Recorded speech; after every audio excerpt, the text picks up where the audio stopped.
Daily Go Getimism show all up in your area. How y'all feeling tonight? Friday night, y'all know how we do Friday nights. This is fun night. I mean, we still get topical, but this is fun night. This is what we talk about the music. We get it popping on the music side of things. We start talking about our artists. We start talking about our songs. We start talking about our performance. We start talking about our history. We start talking about the things that we used to do and how we used to do it. The party, the party, the party, the fun, the fun, the fun, the friends. Y'all know how we do it. But tonight on the Daily Go Getimism show, we are basically going to do a participation versus. But unlike the show versus, we're not just going to put artists up against each other, but we are going to put artists against each other.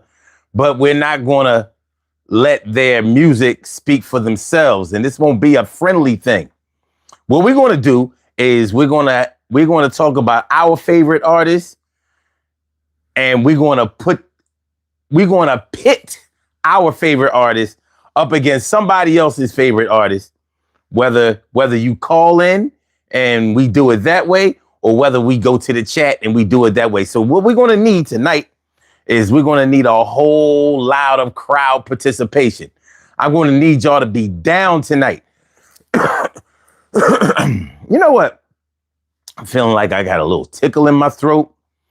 I'm not sick, and I'm hoping I'm not going towards that way, but you know what probably happened? Because of the Eagles' performance last night. Yeah, that might have made me sick. Yeah, because that mess last night was enough to make anybody unwell. Oh, well, sometimes you go from worst to first, and sometimes you go from worst to first. No, sometimes you go from worst to first, and sometimes you go from first to worst. Well, we're not the worst yet, but we was pretty bad. Pretty bad, and I hate to admit something like that. But like I said, tonight on the Daily Go Getimism show, we are going to talk about our favorite artist versus your favorite artist. So, for example, let's say my favorite artist is Vanilla Ice. If my favorite artist is Vanilla Ice, then you tell me your favorite artist, and then we're going to talk about why Vanilla Ice is better than your favorite artist. And you get to tell me why your favorite artist is better than Vanilla Ice. Now, needless to say, Vanilla Ice is definitely not my favorite artist. I never liked him. I always thought he was whack and all of that kind of stuff. But this is how we're going to do it. Tonight, we are going to participate with each other, and we are going to battle about who is the best artist, or how come my artist is better than your artist. And we're going to see who comes out on top. So we can get it started immediately without any further ado. Who are your favorite artists? You tell me who your favorite artist is, and we can get it started right now. I'll tell you why my artist is better than your artist. And in the chat, you tell me why your artist is better than my artist, or you can call a number. For those of y'all who are new, you can call into the show, and the number to call is area code 267-874-1949. That's the number to call. I said 267-874-1949. Yes, y'all. I said a 267-874-1949. Yeah, get on the line. I said 267-874-1949. Yeah, get your shine, baby. What's going on, y'all? Rhea, what's good? Ice Cream Pop, I don't know what that is. And Johnny Brock says, my favorite artist is the Beastie Boys. Really? And you like Prodigy from Mobb Deep? Well, so if one of your favorite artists is Prodigy from Mobb Deep, so are you going to represent Mobb Deep, or are you going to represent Prodigy? Because I can easily beat Prodigy. I ain't gonna lie. P was good, and rest in peace to P. Rest in peace to P. But he's easy to beat as a solo artist. Now, Mobb Deep as a group, they're not easy to beat because they were a duo in hip hop that put in a lot of work, had a really big impact, and so you could argue. As a matter of fact, it's ironic that you bring up Mobb Deep, because I was just arguing about Mobb Deep earlier this week about who was better, what duo was better than Mobb Deep. What duo is better than Mobb Deep? Now I have one, but the thing is, they're not my favorite group. They're not my favorite duo. I have a duo that could easily beat Mobb Deep. I think they could easily beat Mobb Deep, but they're not my favorite. So I would have to make a decision about how I would roll with that. But let me know. All right, so you gonna go with Prodigy? No problem. What up, duo? What's good? How you feeling? So, for y'all who are coming through, whatever, we are talking about my artist versus your artist, and then we're going to talk about why my artist is better than yours, or why your artist is better than mine. Let's see how we do it. So, all right, so let's start it off. Okay. So if you say the Beastie Boys, if we go with the Beastie Boys, I'm going to say that Run DMC was better than the Beastie Boys. I say Run DMC was better than the Beastie Boys because Run DMC had a longer run. They had more albums, and they stayed in the hip hop genre. The Beastie Boys didn't necessarily stay in hip hop. They kind of started off in hip hop, and then they kind of moved off into like a punk type of thing. They were more popular with the rock crowd than they were with the hip hop crowd after their first album. And you know how big their first album was. That first album blew. But after that first album, I'm not sure if you would consider them to be hip hoppers anymore. Their producer and record company owner, Rick Rubin, he was a very, very good hip hop producer, manager, and icon. But he was definitely on the hip hop. On the rock side.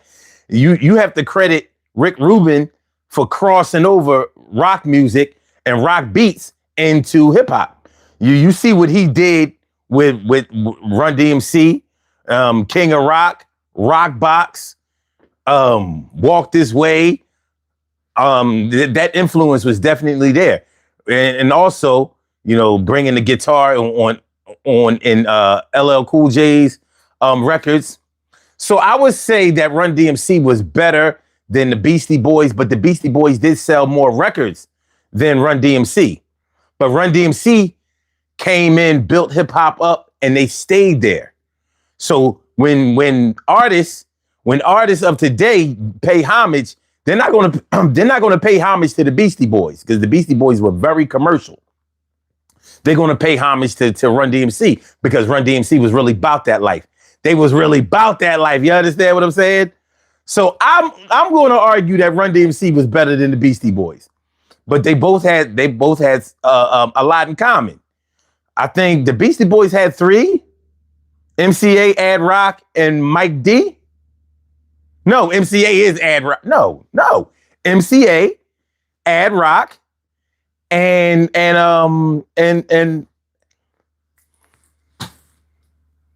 Mike D. So Run DMC had Run DMC and Jam Master Jay. So I say Run DMC wins. What do y'all say? Because we could do this. You want to battle a lot. That's what's up. And okay, so we're going to take the Mobb Deep one. No, you didn't say Mobb Deep. You said you were just going with Prodigy. Like I said, rest in peace, Prodigy. But I really didn't think he was that great of a solo artist, just because he just wasn't that. I understand why people like Prodigy, but if I say Nas, are you going to? Is there any way that a Prodigy could stand up to a Nas? In any way? Is he going to even win a round? When it comes to songs, when it comes to lyrics, when it comes to performance, icon presence. Like, can Prodigy in any way, can he walk up to Nas, or is he gonna does he have to limp over to Nas like I can't beat no Nas? Well, I can't do nothing with no Nas. What am I going to do with Nas? Let me know. I mean, because maybe I'm tripping. What up, y'all? What's good, y'all? Carla, what's good, ma? You know what I mean? I haven't seen you around in a couple of days. It's always good to see you back. Johnny Brock, what's good? Good looking out duo. My day was pretty good. It was pretty good. It's always good to end the day off with a good Friday, trouble free. Jay Sloan says, how about Black Star versus Mobb Deep? Mobb Deep is going to win that. Black Star had one album. Mobb Deep is... They taking Black Star out. Now, if you want to take it to other criteria, if you want to take it to performance, because I've seen Black Star perform for that one album, they're good. If you want to talk about lyrics, I believe that Mos Def and Talib Kweli are probably better than most duos on earth lyrically. Like that, both of them are battle tested, both of them are backpack worthy, and both of them can go outside of that genre. Both of them are crazy, sillily respected. When it comes to Mobb Deep, I actually thought, and to this day, and people always give me flack over this, Havoc was the better rapper. He was. He even wrote rhymes for Prodigy. Prodigy was all right. You know what I mean?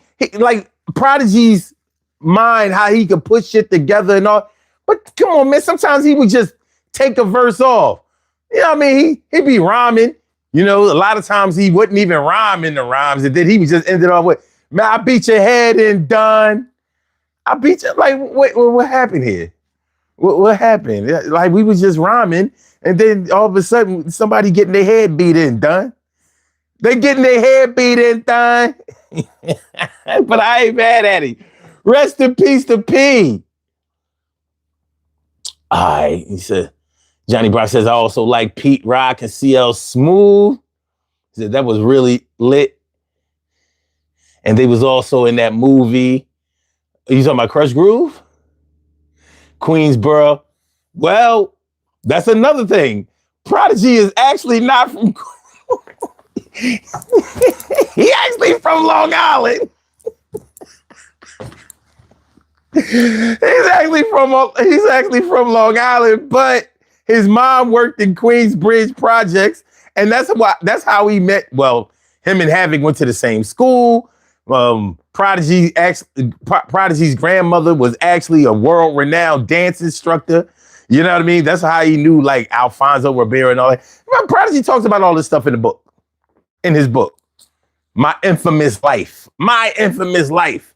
Rest in peace to Prodigy. Every time I talk about P, I feel bad because I always feel like I'm downing him. But listen, man, I'm a real hip hopper. You know what I'm saying? Like, I can't act like I don't know what I don't know. I can't act like I don't know what I know. I can't act like I don't know what I know. You know, hold on. Yo.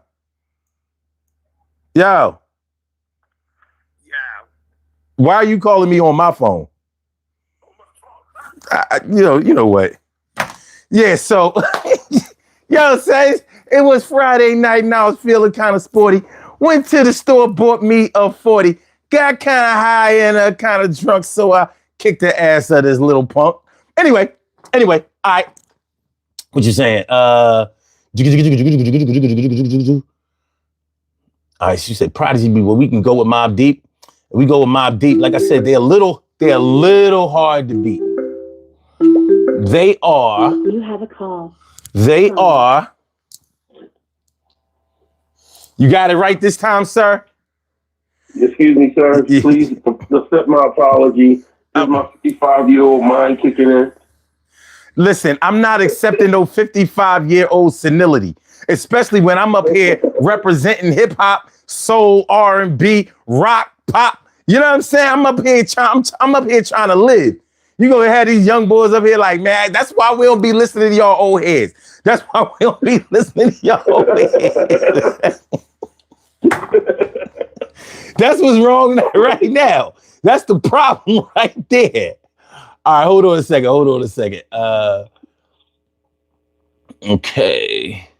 Said, nah, they looked up to Nas. Yeah, they had to look up to Nas. That's what I'm saying. Like, you know, if Prodigy is your favorite artist, he can't, I'm not, even though he was more underground, I'm not sure if Prodigy could stand up to Cormega. Not lyrically, he couldn't, not even close. No, it's not going. I mean, a lot of people don't know Cormega's music or whatever, but his acumen, you know what I mean? I would pick AZ over Prodigy, but that's just me. That's just me. But you know how it go. People talk about Prodigy like Prodigy was that bull. They talk about that bull. Man, listen to Havoc's verse on Survival of the Fit. You listen to Havoc's verse on Survival of the Fit. You know what I'm saying? Trapped between two worlds. Hold up. When the dough get low, the jewels go, but never that. As long as fiends smoke crack, I'll be on my block hustling, count my stacks, no doubt. Havoc was the bull. On the beats and the rhymes, I'm trying to tell you, man. Everybody was giving P, you know, the whole lyrical nod like Havoc was just a DJ or something. Havoc was the one with the lyrics. Without Havoc, there is no Mobb Deep. Well, you could say that without P, there's no Mobb. I mean, it was only two of them. That's for sure. Yeah, I'm just saying because even if you take away the rhymes, those beats, his production is what made Mobb Deep. You know. Yeah, all right. I mean, yeah. Yeah. I would say that his production made it Mobb Dope. Mobb Dope. I like that. You know what I mean? Just like I like Choketober. Well, I didn't make that up. That's not mine. That's actually what they're known for. Another Choketober, baby. You know, shout out to the no, fuck the Phillies. No, shout out to you, best. Matter of fact, this background is no longer red. This is no longer red. We are not representing the Philadelphia Phillies. That shit tomorrow, bro. You know what I'm saying? No. Tired of these motherfuckers, boy. You need a black background, boy. We in mourning. You ain't never lie. I'm ready to change this background right while y'all on camera. Like y'all gonna see how. Dude, I ain't trying to get off topic, but we lost. Penn State lost. The Phillies lost. No, that was Saturday. That was Saturday. Do you know what happened? You know what happened yesterday? Yeah. The same shit. Eagles, Phillies, and Flyers. This is some shit. We're not doing this. We're not doing it. Listen, I don't want to get mad. Listen, I need this show tonight. I don't want to be mad. You know what I mean? I don't want to be mad. I do. I need this. This is daily go-get-emism therapy show tonight. All right. My man Johnny Brock. Shout out to Johnny Brock. Johnny Brock says he said he should have went with Eric B and Rakim. You know what the thing about it with Eric B and Rakim? Do we really care about Eric B? I mean, did we need Eric B? What did we need Eric B for? Them whack ass instrumentals with that bullshit ass cutting he was doing? You know what I mean? Them filler tracks on the album. What did Eric B do? What did Eric B do? He wasn't a good DJ. Man, he ain't produce all them beats. No way. Did he? Nah. Did he? Nah. He came in the door. He said it before. Well, Eric B and Eric. I don't know if you know that first track, Eric B is President, was supposed to be produced by Marley, but it was actually produced by MC Shan. Oh wow, I didn't know that. Yeah, Shan talk about it all the time. Like, I really did the beat, but Marley got the credit for it. You know how Shan talk. I mean, I did the beat, but Marley, when you see what Marley would do, is Marley would have all of us go in and make a tape. And then Marley would put it out as a record and nobody got paid. That's why I wasn't on a symphony. Because you wasn't gonna get me for another record that I wasn't getting paid for. All right, we ready. We ready, man. We ready. You know what I mean? We ready, baby. We ready. Got my peoples in the house. So this is what we doing tonight, Troy. We are talking about my favorite artist versus your favorite artist. So there's going to be a lot of crowd participation tonight. Make sure y'all hit the like button. Make sure that y'all share the show. Subscribe to the channel if you haven't subscribed to the channel yet. But we're going to have some fun tonight. We're going to have some real fun tonight. Carmise Branch says, yo, where my necklace is at? You know what? You right. I haven't worn my bones all week. And I'm going to have to admit, I haven't worn my bones because this week my mind ain't been right. You know what I mean? I don't like that shit that YouTube is doing. You know, I feel like I'm at war with my record company and shit. You know what I'm saying? So you fucking up. Man, no, they fucking me. They are I'm like, I don't like man sex. I don't do man sex. All right, so here we go. Well, what have we here? You have a call from. Welcome to the Daily Go Gettemism Show, Miss Busy Heart. That's gonna be your name for me. What's going on, Miss Busy Heart? Miss Busy Heart, you know what I mean? Even me. Cause it's like, you know what I mean? You know, the people you love, but they too busy to check in sometimes. You know what I'm saying? You know, you just, you know what I'm saying? You know, all of a sudden people got lives, they got children, they got community, family and shit. Yeah, fuck you. You know, they got more important, they got jobs, they got careers. You know what I'm saying? They got God. But you, it ain't about you all the time. You know what I mean? That's, you know what I'm saying? Miss Busy Heart. Miss Busy Heart. What you got best? What do you have going on better in the whole world than this show? What? I mean, what? I mean, some. You know what I'm saying? What, money? Where's that going to get you? Where's that going to get you? Shout out to Carmise Branch. She trying to get me back right. I appreciate it. But welcome, Kim. Good to see you. Good to see you as always. What's up, everybody? What's up, Chad? What's up, fam? What's up, Troy? What's up, son? Hey, it's me. Okay. Hey, you know. I mean, it's a good look. Busy heart. She busy hearted. She's one of them busy. Hey, let me tell y'all something that you're going to be happy to hear. I have been getting some sleep.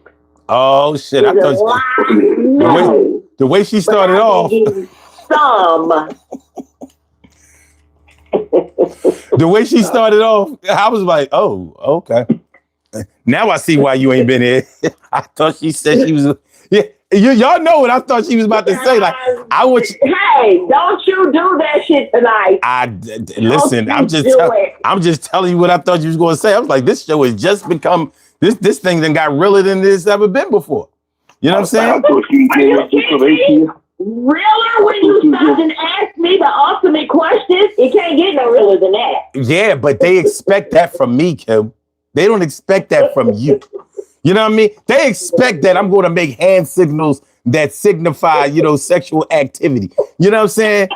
Even pulling the hair back. You know what I'm saying? They expect that from me, not you. You know what I'm saying? Like, they don't know nothing about the Kim Wills days. That's why they don't expect it from Exactly. They don't know that. People have changed.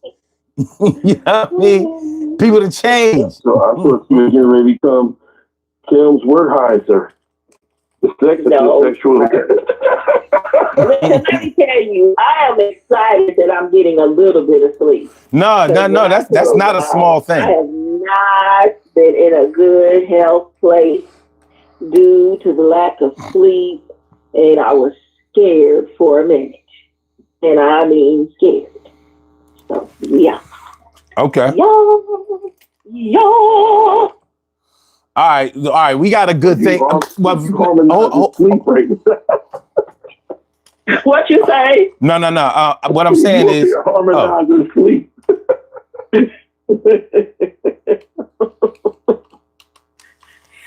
Hey, it's a celebration. okay. All right. I'm glad to see both of y'all. I'm glad I'm on some real shit. I'm glad that you're getting some sleep. I'm glad that you're getting some rest because that shit is not to be discounted. It's not something to be fronted on. It's not something, that anybody should take lightly, because when you don't get enough sleep, you don't really realize how badly it can throw you off of your game. So things that you're used to doing extremely well can suffer, and you thinking that you forgetting that you haven't slept and how much that can affect you. But let's get to this thing. So I'm glad that you're getting some rest, and I hope that you get even some more. All right, so let's get into this thing. All right, so this is what we're going to do tonight. This is what we're doing.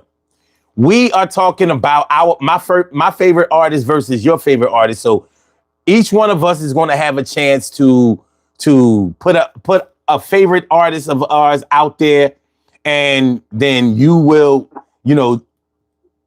each of us on the line, and the audience or the chat will be able to have their argument and their say about who's better. Now, of course, it's all opinionated, but there will be factual information to validate our claims of who's better and who's not. There won't be any real winners. However, you know what I'm saying? Like, we may learn a little something tonight, and we're definitely going to have some fun. So let's get into it. So I'm deviating from our normal pattern. We're going to let the chat go first. Okay. So Yoga with Cicely, and peace to Yoga with Cicely. She was saying, I know A Tribe Called Quest has 3 guys, but only 2 of them rhyme. So A Tribe Called Quest versus Mobb Deep. I'm going with A Tribe Called Quest. Well, yeah, because, okay, if you say that Mobb Deep is a group, then you can put them against A Tribe Called Quest. But Tribe Called Quest does have 3 members. Like, there's no getting around that. You know what I mean? There's no getting around that. No, bro. Can't say that because Ali Shaheed Muhammad is a DJ. So I can't say what? They had 3 members, but only 2 rap, just like Prodigy and Havoc. Okay. But there are 3 members. Discount the DJ. You know, there's 3 members. I'm not discounting the DJ, but what I'm saying is that he doesn't rap. So pretty much he's pretty much the Havoc of the group. Okay. Okay. Ali Shaheed Muhammad also produced their songs. Right. So Havoc produced Mobb Deep songs. So can we say that Havoc is really just the DJ or the producer and not really the rapper, because he gave Prodigy a lot of solo records? No, we can't do that. All right then. So one is a duo and the other one is a trio. So if we just say a group, then we can go with it. But you know what? Fuck it. How about we just do it anyway? Now, what would y'all say about who was better between Mobb Deep and Tribe Called Quest? I would say A Tribe Called Quest. Fucking Low End Theory alone destroys A Tribe Called Quest. Low End Theory is that alone, from top to bottom. You realize you said Low End Theory alone destroys Tribe Called Quest. I mean, so what? Shut up. No, I'm not excusing nobody. I'm about to disqualify you for this shit. You know what I mean? It destroys. Low End Theory destroys Mobb Deep. So, from top to bottom. Does it really? Yes, it does. So hold on. Let me get this straight. Low End Theory destroys the Infamous. Yes. Back in the day when I was a teenager, before I had status and before I had pager, you could find an abstract, listen to the hip hop. My pops used to say it reminds him of beatbox. Come on, man. Jason already said it too. Come on, thanks, Jason. Thanks, Jason. We already know y'all. So wait a minute. Wait. You and Jason are historians. Wait a minute. So Shook Ones. Let me ask you a question. Wait a minute. Shook Ones. Okay. Survival of the Fittest. Oh, let me get my category together because that album was fucking fire. Mobb Deep's The Infamous album. No, don't Google it. You should know this shit. Nah, get the fuck out of here. You can go if I'm Googling, you can Google too. Oh shit. Say what's up to my man. You can Google too. Ain't you gonna try to put some memory rules on me and shit. We ain't doing that shit. Oh yeah. Oh. Hold on. Survival of the Fittest, Eye for an Eye, Your Beef is Mine. Let me see. Come on, man, give me the album.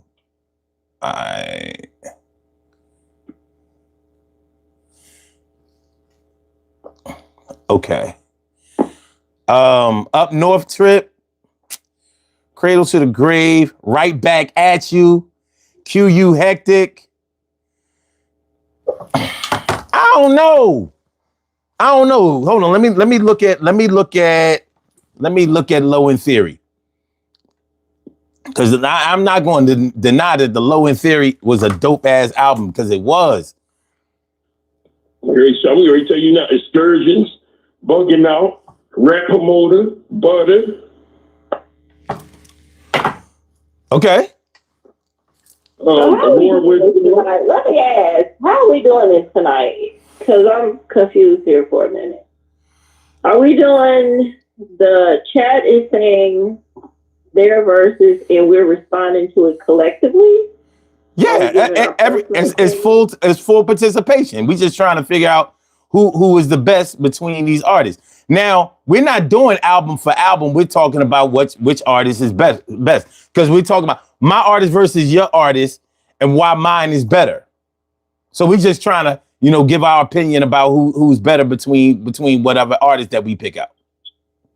So, Troy, if you cut me off again, we're going to have a problem. And that's all I'm going to say. Go ahead. I haven't cut you off, Kims. So, you did. So I think that the Infamous album was better than the Low End Theory album, but I also think that the Low End Theory album had a greater impact for the time that it came out. But I don't think that either album determines which group was better. Well, let me allow Kim to speak, and then I'll come in with my rebuttal. No, you already started. Finish where you were. Then I'll come in with mine. Okay, now let me just respond to you, son. Let me just run this down. Excursions, Bugging Out, Rap Promoter, Butter, Verses from the Abstract, Show Business, Vibe and Stuff, The Infamous Date Rape, Check the Rhyme, Everything is Fair, Who Got the Jazz, Sky Pager, What, and Scenario with Leaders of the New School. That from top to bottom, there's not one song you can skip on the Low End Theory. Yes, it is. And I would have skipped. I would. Song you can skip on the. Yes, it is. Yes, it is. I listen to the whole thing. Okay. So I'm not knocking the Infamous, but the Low End Theory, from a scale of 1 to 10, I get 5 mics. Okay. Matter of fact, I even think that the Source gave it 5 mics. Okay. All right. But we're arguing which artist was better, not which album was better. So Okay. We're not going to let one album determine which one is better. There's a good case that A Tribe Called Quest is better. But I'm not going to do that based on one album. What I'm going to do right now is I'm going to let Kim speak, and then we can discuss which rappers was better. which artist? Which artist? We talking about one group. We can't break it down one by one. Look, we're not gonna spend all night on one joint. You know what I mean? No, we not. Okay, Kim. Why would you say that Mobb Deep was? I'm sorry. Why would you say that A Tribe Called Quest was better than Mobb Deep? Like, I'm not knocking Mobb Deep. They were venom. They were raw. They were street survival. But for me, A Tribe Called Quest was very laid back. They had a vibe. They introduced jazzy hip hop, if you want to call it that, into the arena. Not that they were the newest, but they were part of that new group that came in. So they had a laid back feel for me. They talked about everyday life, but they also introduced a little bit of consciousness to it. And remember, during that time, we were dealing with a lot of stuff. We were dealing with racism even more. We were dealing with the crack era. We were dealing with teenage pregnancy, all these different things as we were transitioning from teens to young adults. And for me, I just loved the way it felt. I loved the vibe. I loved everything about it. Did they have some corny songs as I got older? Hell yeah. But back then, I was like, yep, I could get with Anita Applebaum. I could get with some of their songs. I could get with Scenario, especially the remix. I did love A Tribe Called Quest because it felt like comfort. It felt like it felt grown in its own kind of way to me. Okay. And it was just a different feel. For me, it was a mix of hip hop and R&B, two genres I like. Okay. So to put those two together, it just was a win for me. Okay. So that's not just based on those albums, but you feel like the Tribe had a better vibe and their impact was good. That's what I'm getting out of what you're saying. Yeah. All right. I'm not going to argue. I'm not going to argue against that. I just think that with Mobb, I think that they brought a different feel that maybe none of us may have been in the life that they were breathing into a certain genre. Like with Tribe, I think Tribe made you want to party sometimes. They made you want to think sometimes. Mobb, some of their shit just made you want to go knock somebody the fuck out. You know what I mean? Like they brought that aggression out of you. They brought that like, yo, I had a hard day. You know what? I think I'm gonna slash my boss tires and shit and not give a fuck. I might let him see me do it. You know?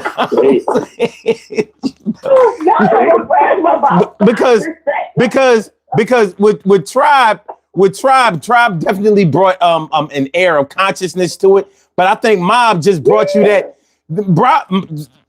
Like Mobb brought you that street life. You ain't even living the projects. Like, yeah, the motherfuckers on the 6th floor get on my fucking, like, motherfuckers, you live in a house. That's what I'm saying. They were venom. They were just like that snake coming out with all of that. They were street life. They were all of that. And that was cool sometimes, but yeah, the overall vibe for me, it was to Tribe. Okay. Listen, Tribe might win. But I think with a lot of people, Mobb Deep could easily win that. You know what I mean? Mobb Deep is not an easy group to beat. But let's see what the chat is saying. Okay. Yoga, of course, Yoga is going with A Tribe Called Quest. Jason Sloan says The Infamous was my shit, one of my favorites of all time, and Hell on Earth was dope on the low. But group versus group, I go with A Tribe Called Quest. Audi Familiar says both legendary groups without a doubt.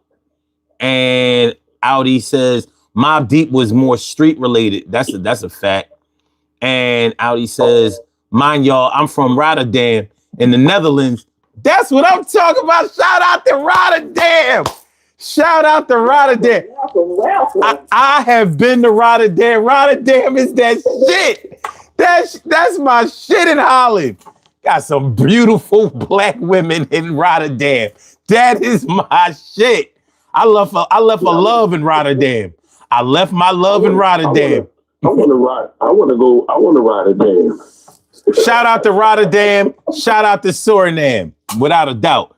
Oh, he says, mind y'all, I'm from Rotterdam in the Netherlands, and I've been born and raised in hip hop, Mobb Deep, Wu-Tang, and them. Yo, back in the day, Rotterdam, Rotterdam was a very, very popular place for hip hop. The artists used to love going to Holland. They was down.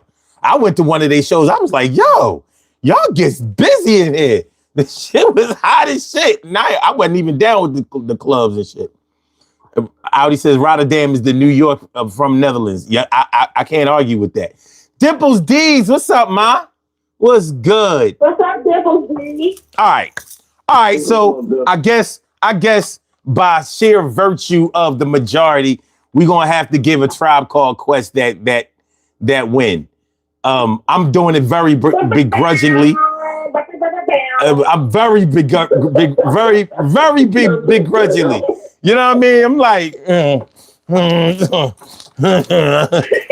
I feel like Mobb Deep was done very unfair tonight. You know what I'm saying? I'm gonna pray to P tonight, like, yo, P, you know I talk bad about you, but you ain't deserve that, son. You ain't deserve that shit. Okay, son, do the little champ dance. Dedicate that to Mobb Deep, man. Let's keep it moving. Can we do that? Can we make sure y'all hit the like button? Make sure that y'all share the show. Make sure that y'all subscribe to the channel if y'all haven't subscribed to the channel yet. All right, so let's go to the next artist. Okay, so the chat went first. So Kim, you should go first. You should go first out of us. What's your artist? Oh, let me see. Do we have to stay in the same genre, or can we? No, you can any genre you want.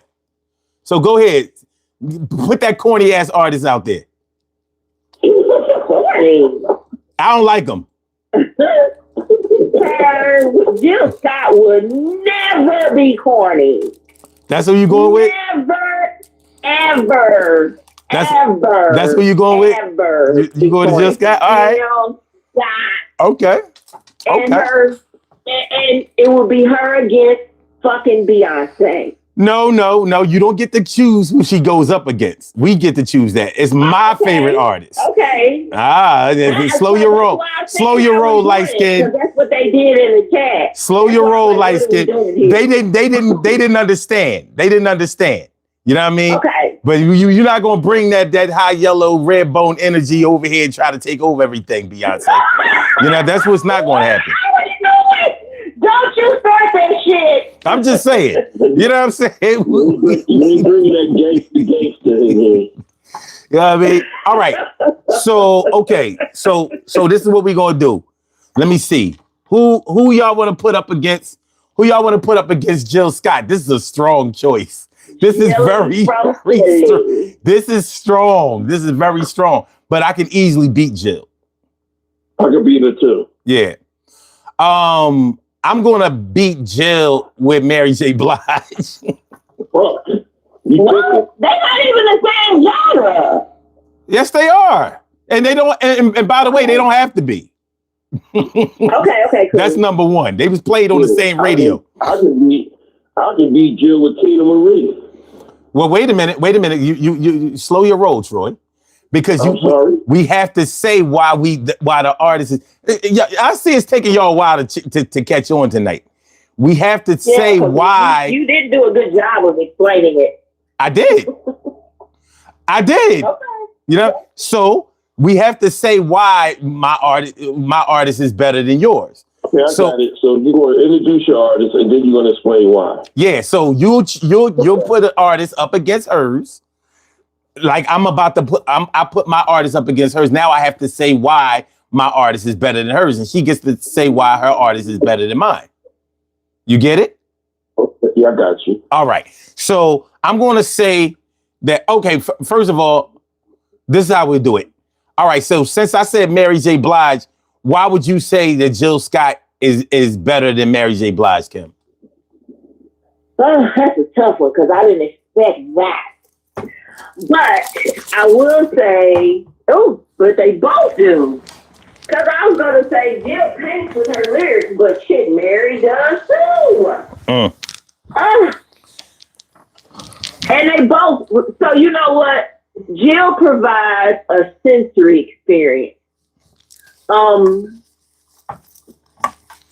In comparison to Mary. Okay. Jill is happy, feel good. Like all of her music is either sexy, happy, feel good, sensual, soulful, spiritual.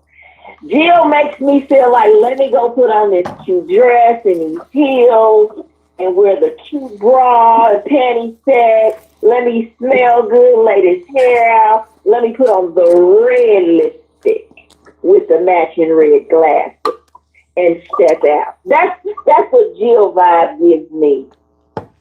Mary makes me want to put on these. No. You can't be. Oh, okay. She's not your artist. So I'm only doing my artist. You gotta beat her. You gotta beat her. Okay, and because I feel like Jill's voice is stronger, her talent is stronger. She can take a range that is different. Like she can go from different ranges to give the music different layers. Like she can make it sound like opera. She can make it sound like blues. She can make it sound like gospel, and she can do a little bit of hip hop in there. So I feel like my Jilly from Philly is the winner in this. She is elegant. She's a mix of jazz. She's a mix of spoken word. She's soulful. Yeah, I'm gonna stick with it. All right, stick with Jill. Not bad. I think that both of them are very, very good artists, top notch, top tier. But the reason that I go with Mary is because number one, catalog. Like you can't find a Mary album that you don't know any songs to, and she has and she comes out with a lot of songs. In my opinion, Jill only had 1.5 albums. Now she got about 10 or 12 albums, but you don't know none of that shit. Her first album is where all of the hits are. That's where all of the familiar songs are. The only songs you really know from her second album was Living My Life Like It's Golden. After that, you ain't naming shit. You know what I mean? For real. So I think you're right about the range and all of that. I think Jill definitely has more voice than Mary. But I would say Jill Scott is what you do when you have everything in the house to make the meal. When you got the seasonings, you got the nice stainless steel refrigerator and the stove, the match. You know what I'm saying? You got all of that good shit. Samsung, LG, you know what I mean? Frigidaire, you know what I mean? You got all the good shit. Mary J. Blige is what you got when you ain't got nothing but some butter, some cheese, and some bread. And we go. You don't even have that. You don't even have that. Not enough of it. What I'm saying is we gonna have the best grilled cheese sandwiches we ever had in our lives. You know what I mean? So with Mary J. Blige, she does more with less. You know what I mean? And she's a whole vibe. Well, she's a whole vibe. Mm-hmm. Both of them are very good performers. Jill Scott may be a better performer because she plays instruments, but Mary J. Blige, I have you like, I can't believe she's doing this shit on stage. And then you start doing this shit. Also my rotation. What? No. We're not arguing that. You know what I mean? Like I said, both of them are that shit. But the reason that I would say Mary J. Blige is better than Jill Scott is because I can listen to more Mary J. Blige than I can of Jill Scott. And I have a lot of Jill Scott shit. But like when Mary J. Blige come out with an album, you know about it. When Jill Scott come up with an album, you be like, Jill Scott got an album? You know what I mean? Like, I do. Of course you do. Her loyal fans do. But all Mary J. Blige albums, they chart. And they don't chart just because of her popularity, because Mary J. Blige is not a Beyonce. Mary J. Blige is a Mary J. Blige. You know what I'm saying? So her fans are even more pure than those so-called superstar acts or whatever, but she's a superstar. I think both of them are superstar acts in their own right. But I would have to give the nod for catalog, for songs, and for artistry to Mary J. Blige. I just have to do that. I agree. What's up, Cheryl? All right, it's your turn, Troy. Who's your artist? Okay. Against Jill. My artist to go against Jill is the quintessential Miss Tina Marie. Okay. Tina is a beast. All right. I mean, hey, from the time she came out, before to the point before she passed away, there's been hit after hit after hit after hit. And the funny thing about it, how you doing, Cheryl? And the funny thing about it is that you really have to listen to Tina Marie songs to understand what she's saying. You know what I mean?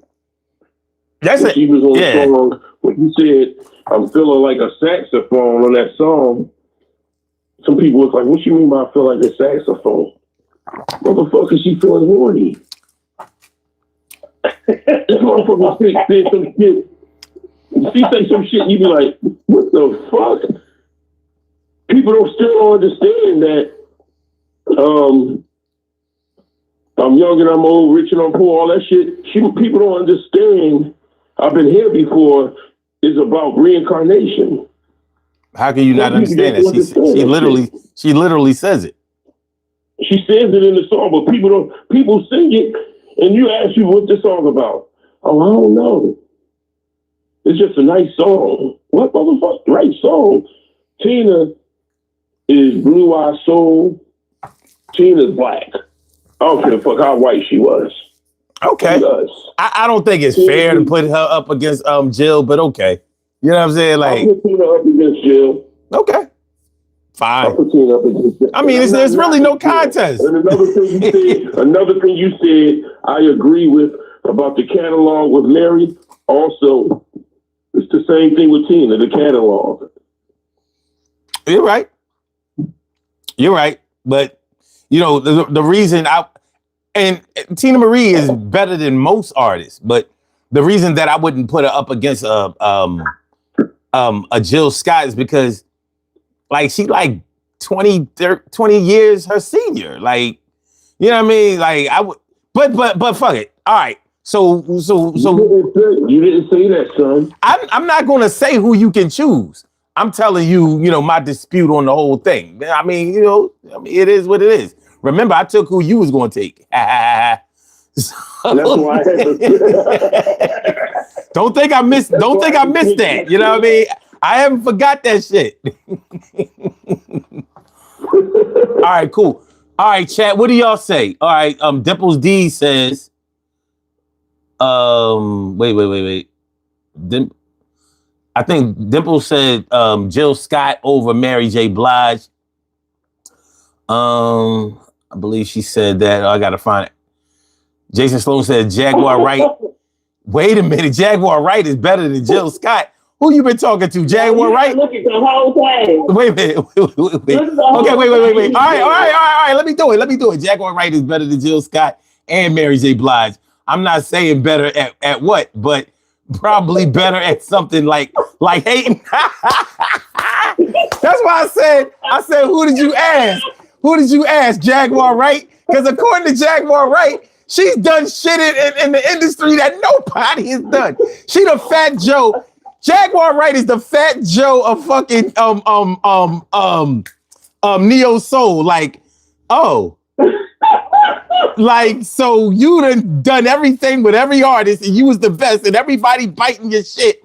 And while you be performing on stage at that one show you did at the 5 spot, everybody in the industry was in the audience listening to you and taking your shit. And they just went home and recorded their shit after biting yours, and everybody blew up more than you.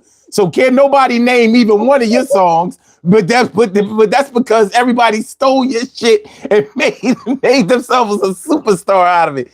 Man, that fucking Jaguar right up crazy ass. You know what I'm saying? I call her Jaguar Sight.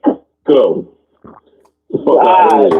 I have eliminated Jaguar Wright from my whole YouTube.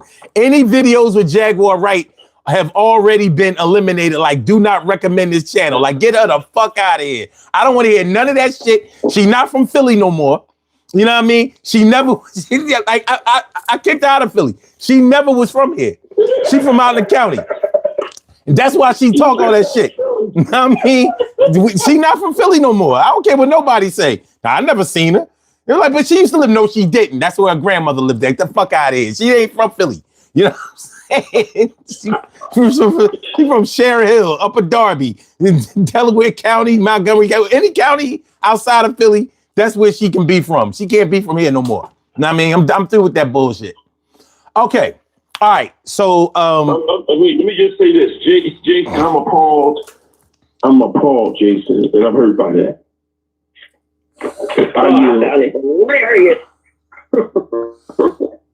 appalled by what? Wait. Okay, Yoga says I'm with Kim's Jill over Mary J. Blige. You know what? This gotta stop. I mean, we ending this show early tonight. I can see that now. You know what I mean? We could end this shit tonight. You know what I'm saying? What time? Is it 1:30 yet? Oh, we in overtime. All right, bet. All right, so my man Gorilla God King was good. All right, I'm trying to make sure that the chat has a chance to judge. All right, so since everybody is going with I feel like this is a personal attack because yeah, I mean, I lost on Mobb Deep, and now y'all trying to make me lose on Mary J. Blige over Jill Scott. Meanwhile, y'all know Jill Scott only got one album. Y'all know goddamn well. Every time y'all think about a Jill Scott song, y'all gonna think about that first album, and that first album came out in 2000. It's been 25 fucking years since that goddamn album, and that's the only album y'all sing besides "Living My Life Like It's Golden." Y'all know that shit. How you gonna win? How you gonna win over Mary J. Blige over one album? What you said, son, and I'm messing with that microphone on stage. Other than that, I don't really know much about Jill. Come on now, you know that first album. But since you want to talk about first album, you gonna tell me that Who Is Jill Scott was better than What's the 411? Is that what y'all gonna do? That's what we doing? That's what we doing? Huh? Because I know y'all. Huh? Ain't going nowhere. Huh? Fuck no. The hell to the no was Jill Scott better than. There's no way, God's green earth, that Jill Scott's first album was better than What's the 411, huh? Ain't no way. You got it going on. There's no way. How about the second album? Matter of fact, name me an album better than My Life. I dare you. I challenge anybody. Don't do that, son. Don't bring up My Life. Come on now. Why y'all so mad though? Cause this shit ain't fair. I feel like I done came into the commercialized version of the Daily Go Get 'Em show. This is a bullshit. This shit ain't right, son. This shit ain't right. Gorilla God King. Hold on. I'm just gonna say one thing, son, and tell me one song that can get with No More Drama, which made me want to go fuck up KC, JoJo, and all of Jodeci. No More Drama alone. Shit, that shit had me on my knees with it. I was hugging the TV for like, Mary, I got your back. Man. I got your back, Mary. Nah, that wasn't my favorite one of her songs. My people's my South African people's Gorilla God King says Mary J. Blige wins because of a dance move. Boom. There you have it. Boom. He broke the tie. He went. Mary J. MJB for the win. All right, Troy, who's your artist? However, Jill Scott still wins. It's Troy's turn, Kim. Turn the mic off. It's Troy, it's your turn. Who's your artist? I know who my artist is, man. My artist is KRS-One. KRS-One? KRS-One, the quintessential, the shit. He did every genre. He created a lot of shit. The number one battle rapper ever. Nobody can deal with this bull. He's a threat to the rap industry. He's a threat to the rap industry. And when I say he's number one, oops, I'm sorry I lied. He's number 1, 2, 3, 4, and 5. Okay. So I don't got to say much more about him because he's still number one. Okay. In my philosophy, what, when, why, or when, I can go down every fucking song. Okay. He did Jamaican. He did commercial. He did soca. He did fucking. Come on, I don't got. He did regular rap. He did hardcore. He did teaching rap. You must learn. Come on, man. Okay. I yield. Okay. Okay, I'm going to go first. And the artist, there's so many artists that could beat this guy. Because are you talking about KRS-One or are you talking about Boogie Down Productions? Because there is a difference. KRS-One was the rapper. I'm talking about KRS-One along with Boogie Down Productions. I'm not separating them. Don't do that, son. You have to because in his later years he wasn't Boogie Down Productions. He was just KRS-One. Boogie Down Productions is a whole different brand. Let's say KRS-One with Boogie Down Production. Okay. Well, tell you what. I'm going to take him at his I'm going to take him as a solo act since he's the rapper, and I'm going to crush him with LL Cool J. And he's dying. He's dying. He ain't got a fucking chance. I knew you was gonna go with the twin. He's easy to beat. I mean, really, he's easy to beat because he doesn't sell records, and because he has a big hip hop impact, and you could argue that he has a big out of hip hop impact because of his intellectual endeavors and all of that, but where as far as music is concerned, he didn't really chart. He just didn't. You know what I'm saying? So I would say that LL beats him catalog number one, longevity number one. If you want to talk about battle acumen, I'll go with that. I really thought for years and years, I thought that KRS-One was like the best battle rapper, blah, blah, blah, blah, until I actually heard him battle. And I'm like, oh, oh, okay. This is not as simple as people think it is. Like, he's good, but just like a lot of rappers, he kind of hyped himself up to be good. I'm going to say LL, and this could be argued. I mean, some people might say that LL can't get with Chris lyrically. I wouldn't say that. You know what I'm saying? Like, I think he can hang with him lyrically or whatever. It is a style clash or whatever. But as far as artistry is concerned, yesterday, today, and tomorrow, I think LL beats him easily. So and that's what I say. Like for every, if you go song for song, LL is going to beat him. He's going to beat him. He's going to beat him bad. And so, I mean, it is what it is. But that Criminal Minded album, yeah, definitely legendary. One of the best rap albums of all times. Not only is I have no problem with you putting LL Cool J against Chris Parker, the quintessential KRS-One. You said Chris Carter. It's Chris Parker. But what I will say to you about that whole situation is that we're not just going to go with the criminal minded. We're going to go by any means necessary in the blueprint. The original blueprint. We're not talking about Jay-Z blueprint. Mm-hmm. Every one of them. That Blueprint album was not a good album. That shit sucked. What did it? The Blueprint album, that shit was ass. It was ass. It was ass. Even he said, yeah, the Blueprint album wasn't that good. He said it. So Breath Control was ass? That album was ass. It was definitely not worthy of him. You know what I mean? You could tell he said that he made that album basically for himself.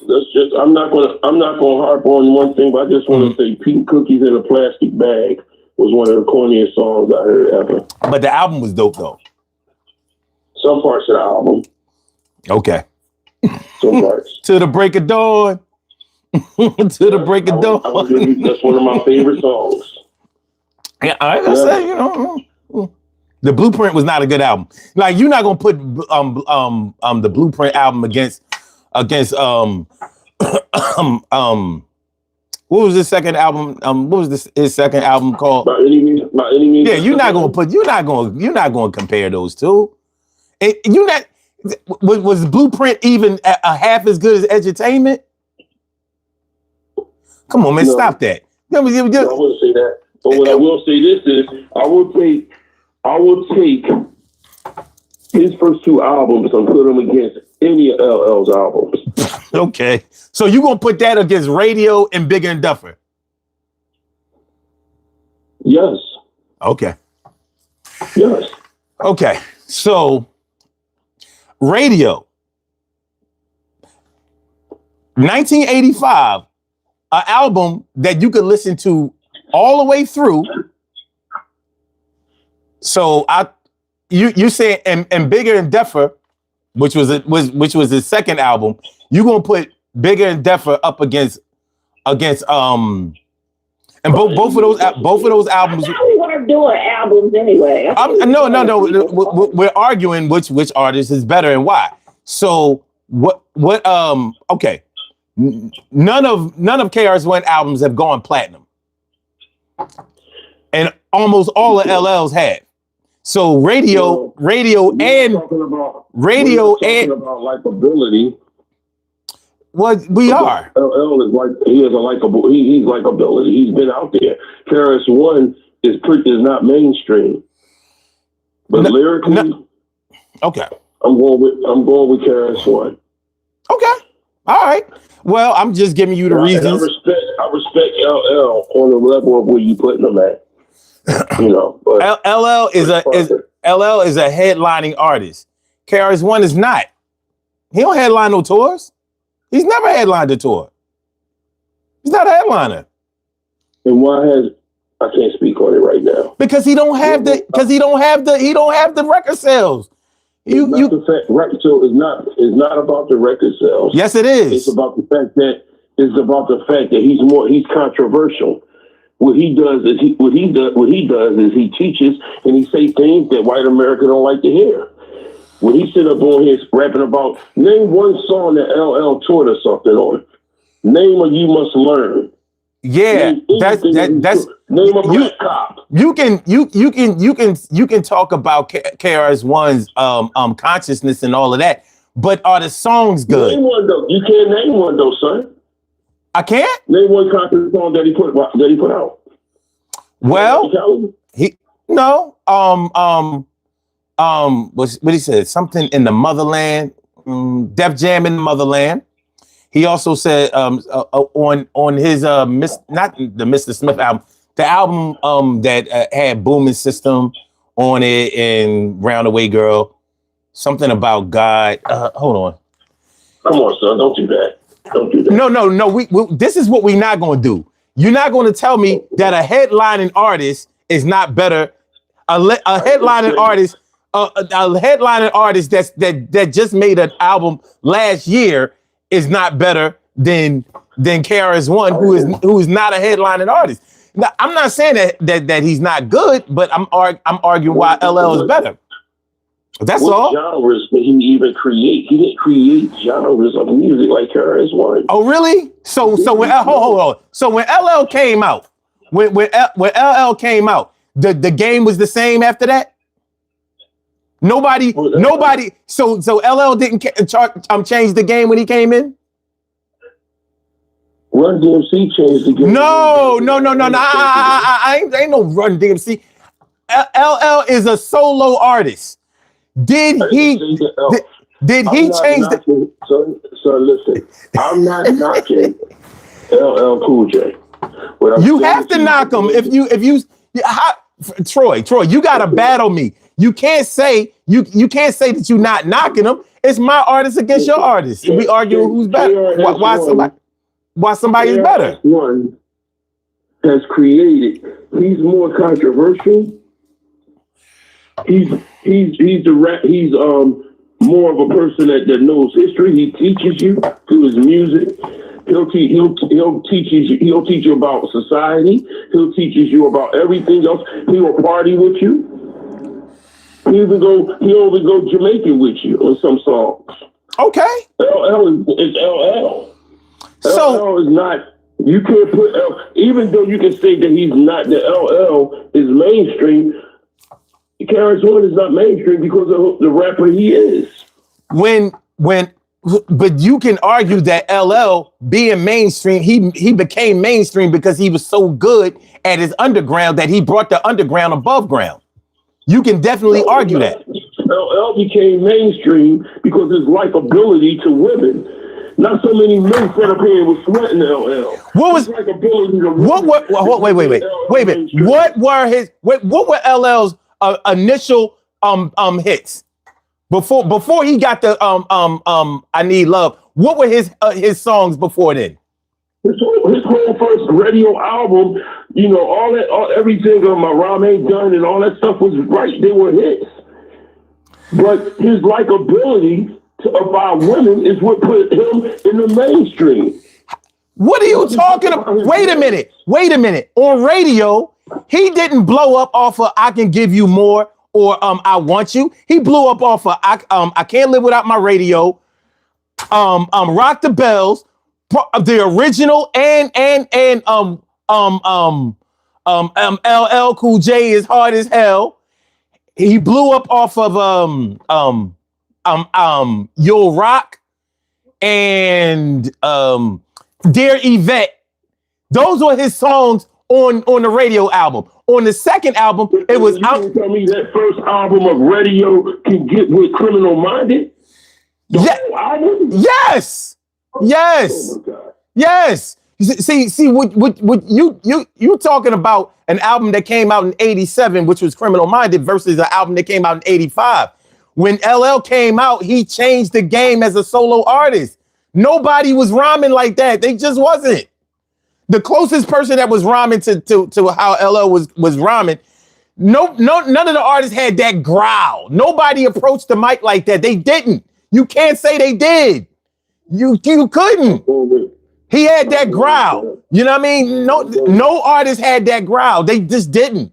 You know what I mean? And LL wrote songs for Run DMC. KRS-One didn't write no songs for no Run DMC.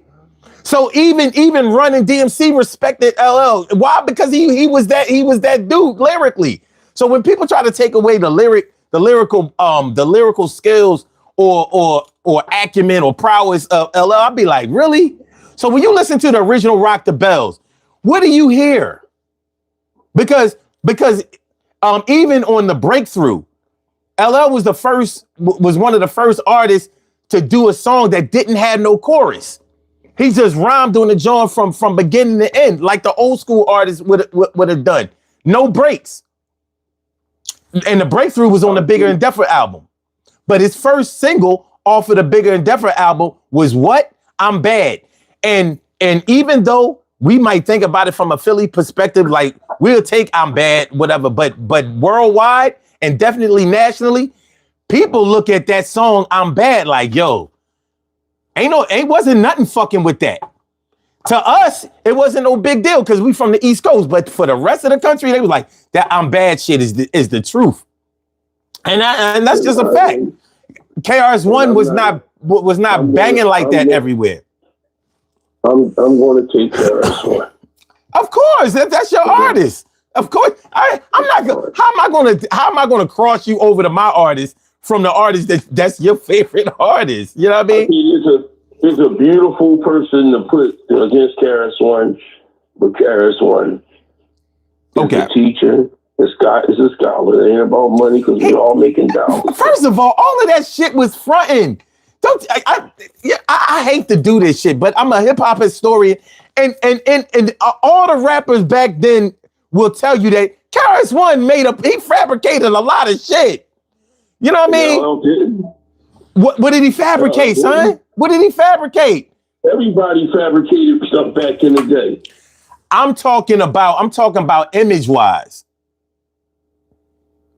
Because KRS-One was all on that teacher shit and all of that shit. And like, what are you all on that teacher shit? LL couldn't teach nobody nothing but what he wanted to say. And you know what LL taught people to do? To buy the fucking records and to listen to them on the radio and come out to the shows. And that's what he taught you to do, and that's what people look for. That's what people look for in artistry. You want to learn something, you go to school. I look at the lyrics and what it meant to me. I don't look at the fact that record sales and this, that, and the other. The lyrics and what it meant to me. If that's the case, then a lot of rappers out here from back in the day wasn't shit then. Because they didn't sell enough records. He sold records because the records were good. We not talking about Young MC. I didn't say that he sold records, but the records was good. But at the end of the day, you can't sit back and not KRS-One and say that he's underneath LL when LL didn't create much of the genres that KRS-One did.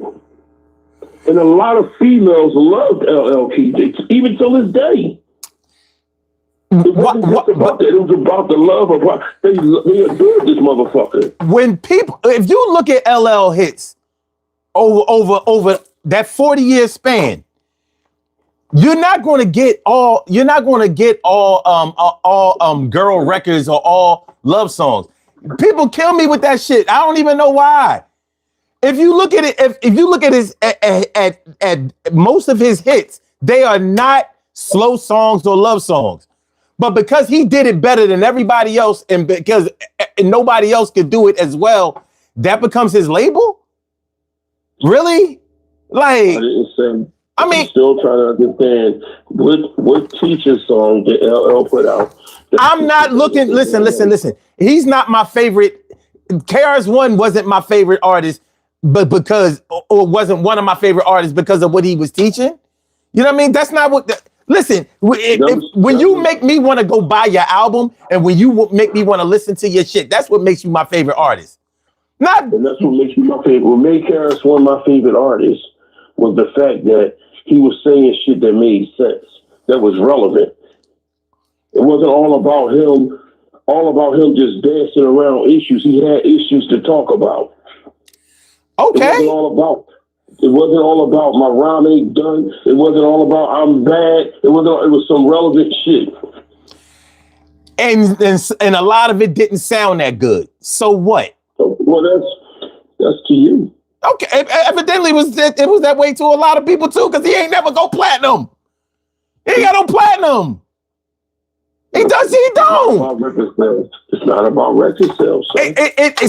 Record sales is part of it. I bet you if you was an artist, it would be about record sales. If I was an artist, it would be about record sales. But when I'm sitting as a fan or as a rapper's historian. Okay, so why didn't he get 1 million fans then? I told you that.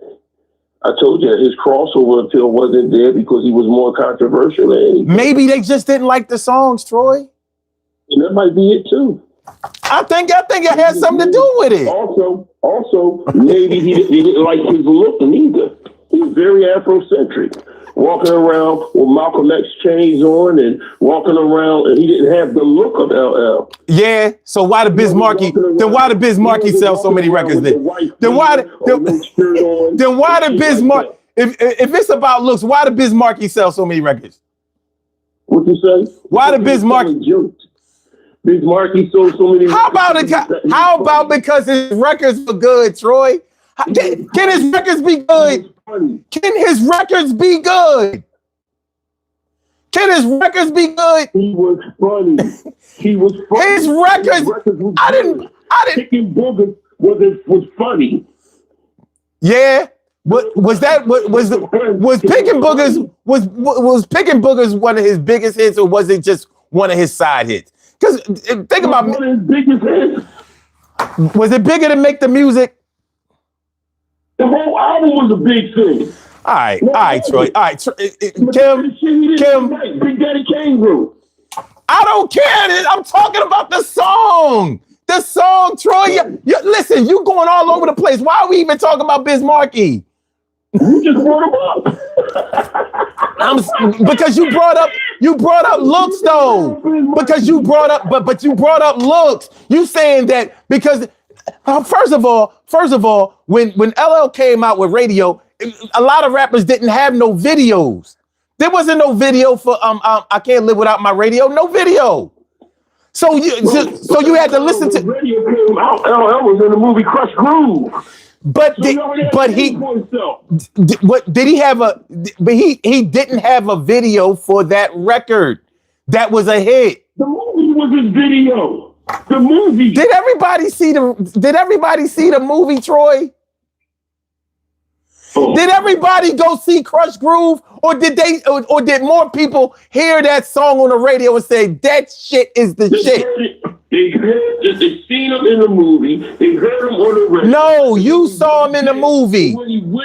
You saw him in the movie. Don't act like Crush Groove was Star Wars or something and everybody saw that shit. I didn't say that, son. You implying it? You implying that radio was only a hit because the song was in the movie. That's not what I said, son. You saying that was his video, right? I said, son, the movie was his outlet to showcase who he was. Then you had it on the radio. Then he went on tour with the Fresh Fest, and right then and there, he already been established. Way before KRS-One even came out. What you mean? Wait, LL was already established. 1 year. He already had a name. 1 year. Boogie Down Productions came out in '86 with South Bronx. Who do you think women gonna want to see? LL Cool J walking around with no. It wasn't about it. He didn't have no video when nobody. He wasn't having his shirt off until '87. I'm talking about for the song for radio, the radio album. He didn't have no videos for any of the songs on that album. So you can't bring that into it. He didn't become no sex symbol and none of that till Bigger and Deffer. What are you talking about? Omar, I want you to listen to me. No, you stop trying to grab his straws and shit. LL is a better artist than KRS-One. He is. You can't listen. You can't twist my narrative to become your narrative. I'm telling you how I feel, and I'm telling you what I'm thinking. So your opinion, my opinion. Okay. I said in the beginning of the show, there are no winners. It's all opinion based. I'm telling you why my artist is better than your artist. The way you aggressive about it, you trying to make it your winner. Who, me? Yes, you. Yeah, of course. The title of the show is My Artist versus Your Artist. Why my artist is better. So why wouldn't I argue why my artist is better? And you said it, and I'm trying to tell you why your artist is not better than mine. Okay, and I'm telling you why my artist is better than yours. Who do you think women gonna want to see on stage? A conscious rapper walking around with an African hat, a dashiki on, and a damn Malcolm X chain, or LL walking around with his shirt off, screaming about, "Oh, nobody can rap." Come on, man. Anybody in his rhymes was tight. Anybody can take off. Anybody who works out can take off their shirt, but in order to sell records, you got to have something they want to listen to. So said that he did that along with having tight rhymes. Well, he didn't. All I'm saying is that he didn't go platinum. He didn't sell enough records. He wasn't. Jason even said the same thing. True, LL was big largely due to the ladies loving him. He got large, but his songs that the ladies were gravitating towards, as far as being songs for them, didn't come until I Need Love, which was his second album. They just love the songs gravitating to him. They love the songs that he put out, period, because he was LL. It had nothing to do with his appearance. Ladies love Cool J. So wait. So just because you name yourself Ladies Love Cool J, then ladies gonna love Cool J? They love this. They love his look, the way they love the way he carried himself. They love the way he pulled one. So hold on. When he was just a skinny. Well, wait a minute. Underground rapper. So when he was just a skinny artist wearing Kangol and you keep trying to push the goalpost back. I'm not. Since you wanted to talk about looks, you brought that up, not me. I'm bringing up looks because that's what it's. You brought up looks. I kept it strictly at lyrics and songs. And you brought in. But wait a minute. Hold on. You talking about moving the goalpost. You the one moved the goalpost to looks. You did that. I did not do that. I'm saying it because that's with LL Cool J son. And you're trying to tell me, hold on. You are trying to tell me that LL only sold records and only was popular because of the way he looks. As if he's like listening to what I said to you, son, was that he had tight rhymes. He was one of the best rappers ever too. When did you say that? When did you say that? You're not listening to me. I am listening. And that's not what you said. So what I said to you is that they love his appearance, including the fact that he had tight rhymes. I just said that a minute ago. I just said that. And your original argument, did you agree that LL was lyrically comparable to KRS-One? No, he's not lyrically comparable to KRS-One. Okay. What I am saying to you, you talking about commercial success, and you talking about being able to sell records. There's a difference between KRS-One and LL Cool J. There's a big difference. I said it was a style clash. But what were LL's first 4 hit songs? I'm Bad. No. Radio, I Need a Beat. Forgot the other 2. Can't think of the other 2 right now. Okay. It was I Need a Beat. That was his first record, and it was just a single, no album. Then it was I Can't Live Without My Radio. Then it was Rock the Bells, and then it was Dear Yvette. Right. Which one of those? Wait a minute. Wait a minute. Which one of those songs appealed to the women? Every one of them. You know why they appealed to the women? Because he was rapping them. His look, his appearance. He looked like every rapper at the time. He had on a sweatsuit and a Kango and some Adidas. He's one of the best rappers ever that has a beautiful appearance. Wait, LL was not no. Wait a minute. LL Cool J was not no sex symbol on his first album. You are not getting away with that shit. No, he wasn't. You are tripping. I know, son. I know one thing. I know when I went to the Fresh Fest and I was in front of the stage, they had to move all of us back because of LL, because all the chicks were trying to jump on the stage. Was he the only rapper that the girls liked? When they poured him on, they went crazy. Was he the only rapper that the girls liked? We're not talking about the only rapper. I'm talking about LL right now. We're not talking about all the other rappers. Okay, so I gave you his first 4 hits, and you trying to tell me that I Need a Beat and where we didn't even see what he looked like, and Radio, those were songs that appealed to see what he looked like. Yeah, when he came out with I Need a Beat, it was a single. Nobody knew what he looked like. What are you talking about? I Need a Beat came out in 84. Nobody knew what he looked like. The record itself, it was a single. All it had was the Def Jam symbol on it. LL do I Need a Beat? We didn't see him do I Need a Beat. LL did I Need a Beat and Crush Groove. No, he didn't. He did so. No, he didn't. He said, when did he do I Need a Beat? In the movie. When did he do that song in the movie, Troy?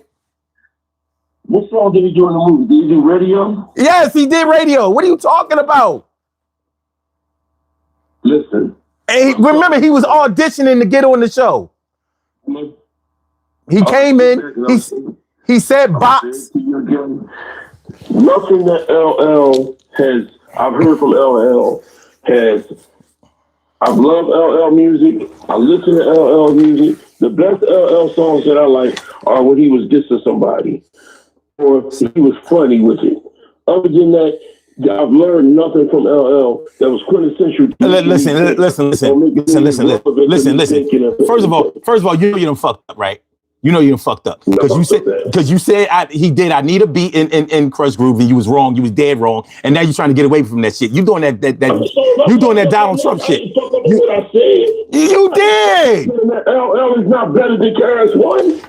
You said. I said that we didn't know. We said he's not better than KRS-One. We said. I said that nobody knew what LL looked like when he came out with I Need a Beat, and that's a fact. And you said that he did the song. Nobody knew what he looked like when I Need a Beat. They knew what he looked like when he came out with Radio. How about this? He's trying to convert it. LL, what are we doing here? Because y'all been at this for 20 plus minutes now. So I'm trying to figure out, are you trying to convert him? What are y'all doing? Go ahead, Kim. We were just saying, what are we doing? Y'all been at this shit 20 plus minutes. This is insanity. So what? Go ahead, Kim. All right. So my person, I'm going to say first, both have the ability to take everyday struggle and turn it into the intellectual art. But for me, it's the scholar versus the prophet. My person is Nas against KRS-One. Nas is definitely beating KRS-One. I said no. Nas is what? Nas is definitely beating KRS-One. He definitely. That's not accurate. So let me tell you why. I'm gonna let you speak, though, Jones. I'm gonna let you speak. So for me, like KRS-One is definitely activist. He's energetic. He's Afrocentric. He's all those things, and I'm a fan. But for me, Nas is a mix of street philosophy, and he's poetic. He meditates. KRS-One motivate. Nas meditates. I like it. I think he is a good contender. KRS-One talks about what's wrong with the world. Nas talks about how to live in the world and what it feels like to live in the world. KRS-One is always talking about, we got this problem, we got that problem. But Nas is talking about, yeah, we got these problems, but shit, fuck it, we gonna live in it. Because we can't do shit about it. And maybe we can. But for now, this is what we're gonna do. We're gonna live in this moment. He is a philosopher and a poet. I'm not saying KRS-One is not, but Nas just digs in a little deeper with me. They both talk about the Black experience. That's true. They both talk about principles of the Black experience. But I don't know. Nas comes with a different kind of architecture that goes with it. KRS-One doesn't talk about the Black experience. I think he does. No, he doesn't. He didn't consider himself Black. He said he's brown. And I always had a problem with that. He went that Caribbean route. He never said he was Black. He used to, would he say, I'm not black or white or something. I'm brown from the boogie down. And he always represented that brown shit. He used to say, I'm the something brown man. Vegetarian, no goat or ham or chicken or turkey or hamburger. Because to me, it's suicide, it's self-murder. He didn't represent the black experience. He represented the brown experience. And I don't represent that. But I'm just saying. So for me, KRS-One is like a preacher. He's going to give you that sermon, bring fire and brimstone with it. But Nas, I think he moves in silence and he uses a lot of imagery. He's poetic, like I said. Like, you know, in Sound of the Police, KRS is like, oh, who protects us? Who protects us from you? Talking about the world, talking about white people, talking about police, talking about Klan, yada, yada, yada. And Nas is, you know, New York state of mind. I never sleep because sleep is because of the death. And I can feel that more. Like, we can't keep just worried about what's happening. How we going to deal with what's happening? Because we still got to survive in the midst of it. And Nas is going to teach you about a little survival in the midst of it. And not make it so heavy on you. Like Nas is like wine to me. I could sip him deep and swallow and swirl him around a little bit and enjoy it. KRS is that hot cup of black coffee that I'm like, I'm going to sip this and I'm going to be grossed out, probably spit it out a little bit, and I'm not going to finish it. Nas, I'm taking it to the head. That's what I'm saying. That's it. I mean, they both have a great pen game, in my opinion. They are both wordsmiths, in my opinion. But I just think Nas's delivery is better. It gives you imagery. It makes you walk through the scene of his words. It makes you step on every syllable. You just hear KRS-One's words. Okay, that's all I got. That's my argument. Okay. Well, my rebuttal to that, James, is that's another in my top 5 raps. My top 5 rappers, LL Cool J and Nas is in my top 5. Hey, don't rap. No. Don't put L in this conversation. We're done with that No, shit. what I'm saying to you is that both of y'all got rappers that are in my top 5. But KRS-One is on top of all of it. It's not the fact that Nas is not great. It's the fact that when I think of the brown man, you know what I mean? Not the black man, you know, he's not black, he's brown. You know, trying to find an escape route to keep fucking with me. That's what son trying to do. That's why his ass laughing in the chair. I'm laughing with the chat. They funny. You know, what I'm saying is, at the end of the day, I'm going to always go with KRS-One being number 1 because of the things that he created and the things he's done. Nas is one of the greats, and LL is one of the greats. But the shit that KRS-One, just go through Criminal Minded alone. There's not one song in that album that you can't listen to on Criminal Minded. And there's not one song that you can't listen to by any means necessary. He changed his way of thinking and his way of rapping after Scott LaRock got killed. That's what it's true. You can't crown one without respecting the other. That's true. You cannot crown one without respecting the other. So what I am saying versus the storyteller. Right. So what I'm saying to you is that all of them are great storytellers, but somebody had to create certain other genres, and somebody had to teach just as much as more. So before Nas even came out, if you listen to Nas will tell you that KRS-One is his favorite rapper, along with Rakim. If you listen to 50 Cent, 50 Cent is going to tell you KRS-One is his favorite rapper. Hey, we're not talking about 50 Cent. Don't do that with me. I don't give a damn about nobody else. My conversation is about KRS-One and Nas. Do not bring another person into it. There we go. We're not just do 20 hard. KRS-One is better than Nas because, like I said to son, Nas didn't create any genres, and Nas did not create any. He created consciousness, but it was already started by KRS-One. Gil Scott-Heron is KRS-One's father, and KRS-One's grandson is Kendrick Lamar. I think you need to. I disagree. I think you You know what? Troy, you got to find a better word than genres because you're saying people didn't create genres. Neither KRS-One didn't create a genre either. No. So I don't know. I don't know what you're talking about. And I disagree that's the wrong word. That is not. That's I wouldn't compare him to KRS. He didn't. No, sir. None of them created any genres. What I'm going to do, I'm going to keep quiet and let y'all debate it now. No. None of these artists created any genres. Hip hop is a genre. None of these artists created that. So what are you talking about?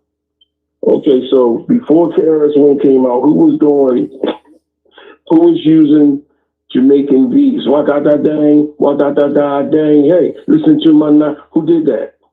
Jamaicans. Who was coming out with? Sorry. Jamaicans. That's who did it. Reggae artists. That's who did it. I'm talking about rappers. I'm not talking about Jamaican artists. They had dance. Wait a minute. They had dance hall. They had dance hall. Son, I'm talking about rappers. Son. They had dance hall in Jamaica, which influenced KRS-One. But there is no if you said that KRS-One, if you said you're right about that. If you said that KRS-One invented reggaeton, then I would say yes, he invented a genre, but he didn't invent that. So what are you talking about? He didn't invent any genres. I'm not talking about anything. You're right. You're talking about a style, not a genre. You just have the word wrong. Well, if I got the words wrong, then my apologies. It matters. It matters because hip hop is a genre. Rock is a genre. Classical is a genre. Well, KRS-One didn't invent that. Didn't invent those things. So if you can find me, he brought it to the forefront of rap. To you. Well, wait a minute. Who was first, Super Cat or KRS-One? KRS-One. That wasn't even out yet. Yeah, KRS-One definitely invented that. All right. Nah, Super Cat came out in the 80s. He didn't come out before KRS-One. And Super Cat was not out. Not before. KRS-One actually, Boogie Down Productions actually came out in 1985, but they came out on Sleeping Bag Records, and their deal wasn't really right. Hey, I'm not talking about all that. I'm just saying KRS-One as an artist, like Troy said, he's his single favorite. So that's what I'm talking about. But okay, let's move on to the next. No, I'm just saying dates matter. Dates matter. So if you say that somebody came out before somebody else, you gotta get it right. Like I said. All right, you said we done. Okay, no, I'm done when I'm done. No. I'm done when I'm done. So like I said, KRS-One and Boogie Down Productions actually came out in 1985. God. But when they came out with South Bronx, that was in 1986. So for those of y'all who care about hip hop history, there it is right there. You don't tell me when I'm done. I'm done when I'm done. You know what I mean? I run this shit. This is my shit. Who you think you are, light skin? You know what I'm saying? You tell me when I can stop talking. I know who I am. That's why I said what I said when I said it the way I said. Nah. You don't shut me down. You know what I mean? I can turn you down. You know what I'm saying? You can't turn me down. This is my shit. You can. You know what I mean? You just think you gonna bite me, Leo? You know what I'm saying? I've been bit by lions before. I survived that shit. You take this shit in. I mean, you all right. said it like it was the end all be all. No. Because no. You know I'm big on dates. I don't fuck around. You know what I mean? So when I say when something actually happened, it matters because it can really confuse the history of something. That might be important. People need to know exactly. When something happens. That way you can get the story straight. That's all. So, when it comes to hip hop or whatever, I get my date straight. That's all. Yeah, ain't no big deal. Fair enough. All right. So, the chat is a little torn between the whole. Okay, this is what we're going to do. All right. So y'all get it straight. Y'all have to throw out an artist and then everybody gets to argue about they get to pick an artist against that artist and say why that artist is better than the other artists, the artist that you pick. I don't think you made it to their comments though, because y'all got so far away from it. The comments they had against KRS-One, picking between KRS-One and LL and KRS-One and Nas is so far up in the thread, you're gonna have to go up and read their responses. Okay. Well, no. Their responses are their responses. And I know for a fact that they said LL and Nas won. I can guarantee they didn't. They didn't say LL won. No, they didn't straight up say he won. They didn't straight up say he won. But what they did do is they threw certain things out there. They threw out some lines or whatever. All right, let me see. Tell you what. I would like the chat to do is do some homework. Tell you what.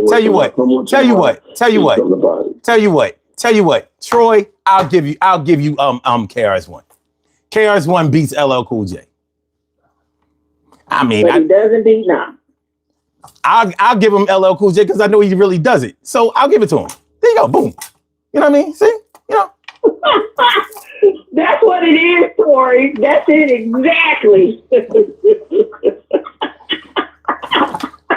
I mean, shit. It's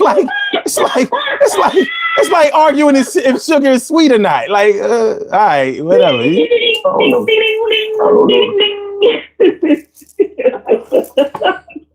Fuck. I'm glad I don't smoke weed because both of y'all would have bust my fucking head. Okay. So Dimples D's talking about some 20 minutes down the drain. What, y'all got somewhere to go? Dimples D's, that's what happened when people fuck with you, said Dimples D's. Y'all, I mean, what time y'all gotta be there? You gotta be somewhere at 3? You gotta be somewhere at 4? We're gonna have to write some letters to the Eagles this week. That's what it is. We're not doing that. I read that shit. I wasn't gonna read that out loud. What y'all not gonna do? The Eagles losing. Son upset about the Eagles losing, but son saying, you know, I'm not losing this shit right here. Unlike y'all, the Eagles, so we gonna take it out on everything. I'm not the biggest Eagles fan here, but the difference is I pay for the Eagles to win. You know what I mean? Y'all don't lose money. I literally lose money when they don't fucking win. You know? So, you know, I pay for that team. That is really my team. You know what I'm saying? This is not a game. Because somebody needs to be calling better help right now about this Eagles loss. What about son? You can say all you want to. Did you look at ESPN today? No, fuck no. What am I? So don't talk shit. We both in the same boat. We heard like I heard just like you heard. No. Here's the thing. I love winning, but I'm used to losing. So I'm an enigma in that way. I love to win, but I expect to lose more because I'm used to losing more. You know, all of this Super Bowl shit, I'm new to this shit. I don't have that history. You know what I mean? I live in a city where championships don't come. They don't come, you know, on a regular basis. This ain't New England. This ain't New England or San Francisco or this. We don't come from that. Huh? What'd you say, Kim? I said I'm gonna give me some crystals and some sage and some incense and put it in a box and ship it to Philly because somebody seemed like they needed a little bit. Just a little bit. Just need it to. Look, it's football season. I don't know what y'all think this shit is. You know what I mean? But I wait. I remember the day. I wait all year for this shit. This is not a plaything. You know what I mean? But nonetheless, I didn't bring that shit up. And I didn't bring it up for a reason. And I don't want to talk about that. I don't want to talk about that shit. It's your turn, son. No, it's the chat's turn. So it's the chat's turn. No, you didn't. Son didn't pick nobody. It's It was you. I did. I didn't. It was the chat first. Then it was Kels. Then it was me. Who did you pick? Huh. I thought Nobody. No, it was me. It was the chat. Then it was me. Then he picked. Who did you say? Let me think. We went to the chat first because he switched it up. He went to the chat I know he first. went to the chat first. I did go to the chat first. And then it was you, Kels. Then it was me. And then now it's son turn. Oh. We just spent too much time on him. He might be right, Kim. Okay. Yep, he is. You are right. Y'all just took so long. Shit. I had about 15 naps in that period of time. Go ahead. Yeah, I live outside. Make sure it's Ain't nobody sleep. Ain't nobody sleep when we was talking about that shit. You know what I mean? Y'all might have been mad, but y'all was awake. All right. I ate a sandwich. Let's see. What artist? Okay, I'm gonna.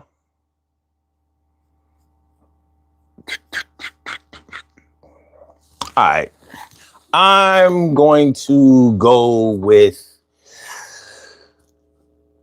Fuck. It's between two. It's between two. Okay, I'm going to go with my girl, Whitney Houston.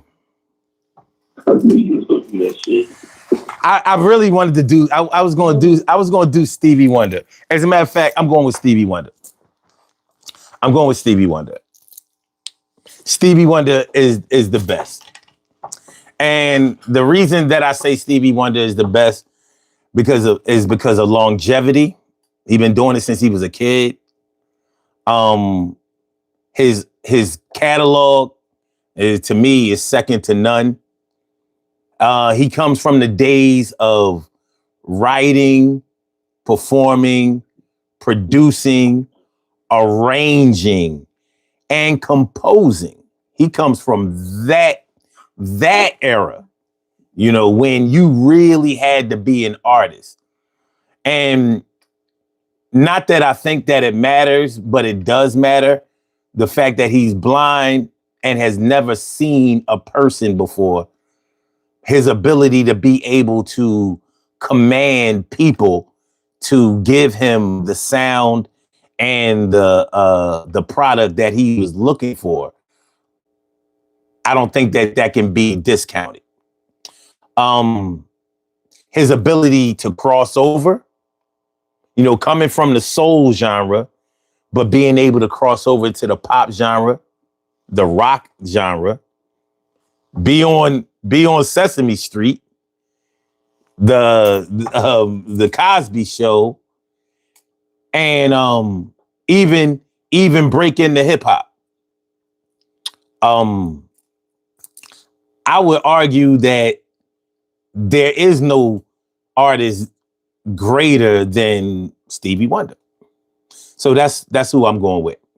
Who won it? The chat first. Okay, chat first. No, it's supposed to be the chat first. Okay, yeah, it was the chat first. All right, so Jason says I'm not even gonna fuck with Stevie. He got it, but I can't wait to see what Kim and Troy come back with. What y'all got? All right, let me see. Nico says, "Damn, only one complaint I got is that he just couldn't use his sight." Y'all gotta chill. All right. Yoga with Cicely says, Jason, I'm with you. I don't have anyone who tops Stevie. Carla says, Stevie Wonder, Keys of Life was the best album yet. Yo, no. Oh, Dimples D says Prince over Stevie. Let's have it. Oh, I've been waiting for this fight. Oh, yeah. All right. So, Prince over Stevie. I'll say this. I'm the reason I'm going to give it to Stevie is because the level of consciousness in most of his records, and not just consciousness, not just social consciousness, but spiritual consciousness in his records. And Stevie didn't take albums off just to do some weird personal shit like Prince used to do. Prince was inconsistent. Now, both of them wrote songs for other people and did songs for other people or whatever. But I know that Stevie Wonder was more controlled in his approach to dealing with other artists, where Prince made everybody sound like him. Like, you definitely knew when Prince produced somebody, because it sounded like a Prince record that somebody else was singing. You know what I mean? Like, I'm not saying that all of his shit sounded the same, but all of his shit done for other people sounded like him. But Prince was inconsistent in making good albums. He would make one good album, then he would make a bullshit album. He would make one good, like, you look at, like, starting from his first album with I think it was when he was riding on the Pegasus or whatever. That was a good album. But then you take the second album and it's like, okay, all right, yeah, you're doing something. And I think the second album was Controversy or whatever, but I'm not sure. I mean, like Prince, like Stevie Wonder, was very prolific, but I think Prince had a lot of filler in his albums. And the fact that Prince can play every instrument, that's fine, but I'm not looking for every instrument in the song. I'm just looking for the song to be good. So, to me, Prince did a lot of weirdo shit and he got away with it, but I don't think he should have got away with it. He was just, he was just inconsistent as far as he would make like a good slow, sexy song and a good fast song. And then he would do shit like play the records backwards on. I'm like, I want to hear all that shit. Just make the fucking record good, dog. Yeah. And if you think about it, even Billy, the club manager, said the same thing. Like, yo, you make all these songs for yourself. Nobody understands your music but yourself. Like, in other words, just make the shit good, man. You know what I mean? Don't nobody want to get inside of your head and all of that shit. We want some shit that we can bop to. So I could understand, and I have heard this argument before that Prince was better than Stevie Wonder, but I argue that Stevie Wonder is way better, because I mean, when you think about the songs that Stevie Wonder gave you, like, I mean, he remixed the birthday song. Like, who does that? Like, he gave you an alternative birthday song that was better. Simple shit. Like, he ain't make it hard. He made it easy. You know what I mean? So which one would you rather sing? The happy birthday to you, or happy birthday to ya, happy birthday to ya, happy birthday. I mean, we don't get that. We ain't gonna get that from Prince. We ain't gonna get nothing like that. All right, so you said something is wrong with the chat? Well, it's just because I see people showing it, like it's showing real fast and disappearing, and then it's going slow. So I can't really keep up with what the chat is saying. Like, what's their argument? Okay, let me see. Okay, this is what we got. Hey, Mickey. Wait, hey, Mickey, are you saying that are you saying Prince over Stevie or Stevie over Prince? Let me see. JJ says, I think Prince and Michael Jackson were contenders, but they didn't stand the test of time. Okay. Oh, Yoga says, nah, I'm going with Stevie over Prince. Miko says, I just got one piece of advice. Try to keep the blood pressure low. Go ahead with that. And JJ says, Prince was in his own world on a few albums, but he was a great performer. Okay. Dimple says, Prince wrote and produced nearly I think you mean nearly all albums or something, and played most instruments and wrote for numerous other artists. Well, Stevie did the same thing. Prince didn't do nothing that Stevie didn't do. I mean, you can argue that Prince did it better, but he didn't do anything. Everything you named here, Stevie Wonder did the same thing. All of it. And I would say he did it better. It says, like you said before, Prince was untrustworthy. I'm just saying he was inconsistent. He had a lot of filler on those albums, a lot of filler. Stevie Wonder didn't do that. He didn't do that. You listen to the songs on Key of Life, and even though that album was 50 years ago, that was a double album. You could easily listen to that shit through and through and get something. You got like I was listening to his song Saturn a couple of weeks ago. I was like, yo, do people listen to this shit? Like, that song is on some other shit. On Saturn, people live to be 205. I was like, how you get there? It's cold as shit in Saturn. But anyway, Miko says, I think that the phrase you're looking for is just play that shit. Exactly.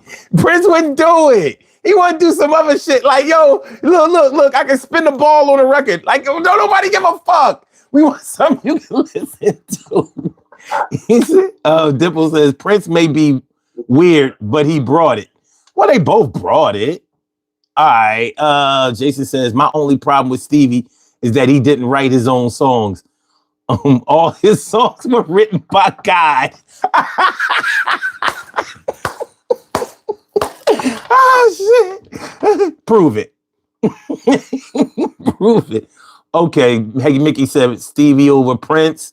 Tori 2200 says, I feel like that's a hard comparison. Yes, I love Stevie, but Prince is my heart. Okay. Miko says Stevie is just one of those artists that you can have some hype songs to listen to and have some chill songs. Okay. Tori 2200 says Rocket Love. And Dimple says Stevie is great, but when compared to some, his catalog might not be as extensive or commercial. I think you need to go back and look you haven't listened to enough Stevie. Because you have to consider that Stevie has Prince beat by about what would y'all say, about 10 years? He was out about 10 years before Prince. More than that. Prince came out in 78. Stevie came out when? Probably 66 or something like that. You know? So, you talking about like, baby, everything is all right, uptight, and go further back. Clap your hands just a little bit louder. Yeah, I'm saying I know that he has at least 10 years on it. There's probably more, but I'm going to say at least 10 years. And she might not be familiar with all of Stevie's catalog. She might only be updated with his 70s stuff, and it's just much more. But even if you just take like Living for the City, the social consciousness in that song, like the shit is different. But all right, so that's my artist. Who you got, Kim? Who's beating Stevie? My person signed the proclamation that authored so long before Stevie Wonder. My person would be Ray Charles. You going blind for blind, huh? I mean, yes. I got woman. I didn't want to say it, but since you put it out there. I mean, look, they both blind. I can see that. You know what I'm saying? Like, what we doing? You can see that, but they couldn't see that. I know, right? Well, but Ray Charles had seen he did have sight in his lifetime. Stevie Wonder has never had sight, so that's the difference. I don't know. I'm not going to front. I wasn't a big Ray Charles fan. Yeah, I'm not gonna lie. Hey, this ain't about your opinion. Right now, this is about me arguing my artist. Oh, okay. What Well, we I'm doing? sorry. It is my joint. So go ahead. Go ahead. Tell me why he's better. So one of my big things about Ray Charles is because he's the one who he's one of a handful who broke segregation when it came to the pop charts. Now remember, Ray Charles was at one time country and he turned that to pop, then he made it into jazz, then he put it all together and made it soul. So that is one thing that Ray Charles did. And Stevie Wonder came in on that. So I definitely would say Ray Charles is good. You almost want to say he's one of the people who helped to generate soul music and put it out there for the world. They both were full producers and arrangers. But remember, Ray Charles is one of the first to broker his own rights over his music at one time. So he signed with ABC Records to get full ownership of his masters. And that was in, I don't know, 1903 or whatever time it was. But it was long before Stevie, so that's why I say 1903. I mean, yeah, 1903. I'm not the date right. person here. 1903, you're right. We know it's really not 1903, Troy. 1903. I mean, I'm just saying, you know, for real, it's not 1903. It was 1903. It was the Woodrow Wilson administration. And I think too, Ray Charles is one of the one few black artists who was able to break the business barrier when it came to black artists during that time. You know, they were getting fucked over on a regular basis, and he was like, not today, not me, not ever. And so he is one of the masters who laid the groundwork for Stevie to come in, little Steve Hale, to come in and do what he did. Like, he didn't just record songs, he chronicled emotion, and he put a lot into it. He wasn't just faith, he wasn't just redemption, he wasn't just Southern, he wasn't just gospel, he was a little bit of lust in there because Ray Charles had some dirty songs. He talked about loss, but he also talked about life and living and joy and happiness. And he was a feel-good kind of person with his music. He had a story to tell just like Stevie, but I believe he authored all this. He was a place setter, and he set the place for Stevie to be who he was. So for me, it's Ray Charles. Okay. Let me ask you this.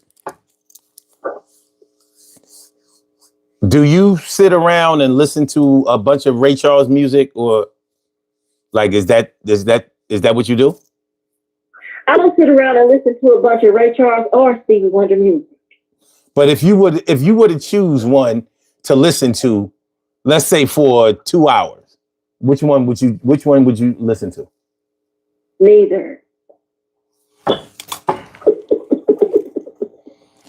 Who the fuck is this? Marjorie Taylor Greene, Pam Bondi, or somebody? I'm just saying. You gotta get an unrealistic ass question. I'm not sitting listening to little niggas for 2 hours. If you wouldn't listen to either one of them for 2 hours, then how can you pick one over the other as being better? So let's see what kind of mood I would be in. I would have to be in a specific mood. So if I was to listen to, I would listen to Ray Charles more than I would listen to Stevie. So I put them both on. If I'm emotional, if I need to feel a little gospel or Christianity or religion or whatever, if I need a little spirituality going on, if I got some shit that's hard pressed on my back, I will listen to one of them. I would probably listen to Ray Charles first because he's going to take me to church. And then I listen to Stevie and start getting my shit together. I'm not lying. That's the truth. Like, that's the only reason I'm listening to them. I like both of their music, but they're not people I listen to on a regular basis. But if I'm going to listen to them, it's because I'm feeling the need for a little spirituality. I'm going to listen to Ray Charles first. He has more gospel in his catalog than Stevie does. All right. All right, go ahead, Troy. Well, See how you want somebody to be combative? I don't have a blind singer that I can go to right now. I want you to quit saying that like I'm doing something to be. Don't do that. I'm not doing that. There's two people that I have, but I only get to choose one. Right. Baby, I like everything you said, but I'm going with Babyface. Babyface. Yes, Babyface. Oh, Babyface God. is not just a singer. He does have a catalog, but he has a long catalog of writing music for people, just like Stevie Wonder does. He also has a catalog of doing music. You know, and it was at one point, Baby, when you looked at the Billboard charts, Babyface had out of the top 10, he had 6 songs from one to 6 in the top 10. So I'm not saying that I think that I'm not even gonna say that he's over top of Stevie. I'm gonna say that they're on the same level. I don't want to put nobody on top of Stevie because I got a lot of respect for Stevie. But at the same token, I feel as though they're on the same level because Stevie Wonder has found artists, especially 2 of the artists he found was Shaka Khan and Denise Williams. Babyface has found John B. and a shitload of artists.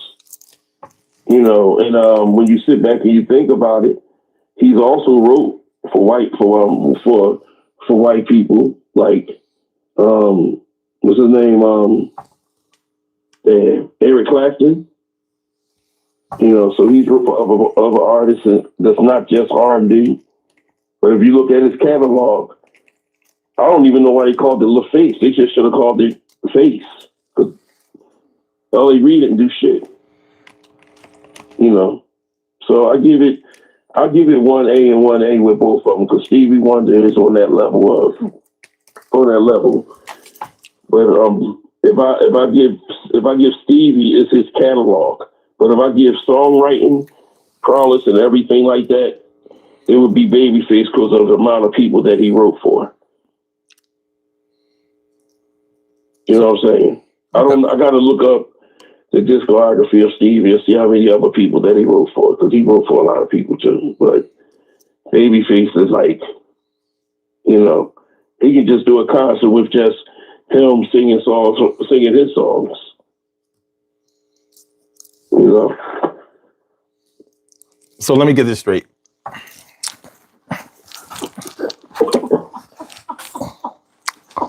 I want to make sure I understand this shit. You telling me that an artist like Stevie Wonder it can be beat by an artist whose personal catalog can't compare to my artist, but everybody he wrote for can compare to it. What I said to you is that I said that he's on the same level as Stevie Wonder. Stevie Wonder might have a longer catalog due to the fact that he got more years in with than Babyface. But the people he wrote for has went number 1 in platinum. Boys and Men Alone has broken records, not once, but twice. But that's not Babyface. That's his song. No, we're not doing that. Wait. When I argue every artist that every artist that we have talked about tonight We have been talking about them, not who they birthed. You brought up people with Stevie Wonder. You brought up people he worked for, son. Because we were comparing them to Prince. I didn't pick him because of who he. I can't do what? Let's just erase that part then. I can't. Wait. I can't. Wait a minute. I can't do what, Troy? Finish your thought. You cannot bring up people that he wrote for, and you brought that up before you brought in Prince. You brought that up before you brought in Prince. Before somebody in the chat brought in Prince. But did I name anybody that he wrote for? No, I named somebody that he wrote. You know why I didn't name anybody that he wrote for? Why? Because that was just a side caveat. When I'm talking about, let's take that. Let's take that away. And if that's the case, I'll take Babyface away, and I'll hit you with. No, you're not doing that. No, the fuck you not. No, you not. No, you're not. No. All right. So, since you stand with, now, how you like that, pal? You're not debating it. Then I'm gonna debate it for you, easily. Okay, I'm doing that. Thank you. You know what I mean? As a matter of fact, since you don't want to debate it, I'm gonna turn you down. And now you ain't gonna be able to say shit. Now, you sure you don't want to debate it? Go ahead, sweet son. Okay. All right. You're really man. No. Because what you're not gonna fuck with me. You know what I mean? That's what you're not gonna do. Don't tell me that you don't want to debate it, because I'll make sure you don't debate it. So, all right. No. There's no way that Babyface can compare to Stevie Wonder as an artist. He don't have a catalog. He don't. You know what I mean? When you think about Babyface, you're gonna think about maybe 7 songs. Maybe 7 songs. As a solo artist, yeah. Name the 7 songs, son. Name even the whole what? Yeah, because I didn't like that. That Kool. That's his first song. That's his first album alone. He had more than one album. Okay, go ahead. We'll tell you what. Since he's your artist, I'm not going through my whole. No. You don't have to go through his whole thing. Name 7 of his songs. Go ahead. Whippoorwill, Sunshine. Mm-hmm. What is it? Give It a Chance. What else? I can't remember all the songs. That's 7 songs off his first album. But his whole fucking first album. I'll help you. I'll help you. Go ahead. That I buy your clothes, I'll cook your dinner too. As soon as I get home. Good love. Mm-hmm. I give good love. Mm-hmm. That's 4. What else? Mary Mac. That was on the first album. Like, are you sure you want to go with these songs you naming, Troy? The whole first album was a hit. It was platinum. More than 1 time platinum. What I'm saying is, the reason I'm asking you if you want to go with these songs is because they're not good enough. Now, they're not. If you take Whip Appeal and you take I Give Good Love, I'll say you want to add those. But those other songs you name, people don't remember them like that. Like I wouldn't suggest that you put in this filler. Those other songs are sort of like filler. You know what I mean? You know him because he's your artist. But the rest of the world's like, nah. Come on, man. You know what I mean? They might, if they take Babyface, they might go to The Deal or After 7 or something like that, where he helped out on those songs, where he actually sang. You know what I mean? But like you're not Babyface ain't beating no Stevie Wonder. He ain't. I didn't say that he beat him. I didn't say that he beat him. Well, that's what we talking about. I said they're one and the same. Troy, this show is called My Artist versus Your Artist, and why mine is. Listen. Don't wait. Whoa. Don't just start bailing out just because it's not going your way. We sticking to the script of what the show is about. Right. It's my artist. I refuse to allow. So I'm not gonna put nobody over Stevie because Stevie is on a level. So I'm gonna put him at the same level. That's what I said. But that's not what we doing though. But that's not what we doing. I can't. You know, it's okay for you to say, well, no, I agree, son. You know what I mean? Like maybe Stevie is the best. Because that's not what I agree. If I agreed, I wouldn't say Babyface. Okay, so if you say Babyface, then you have to tell me why he's better. He's better. I told you why. Because of what he did for other people. What you say? Because of what he did for other people. Other than his catalog, he's written numerous songs that went platinum.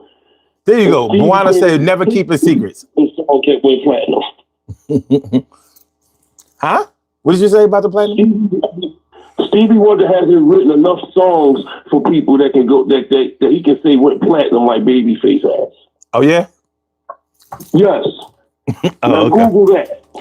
I Google that. You know what? I'm going to say this.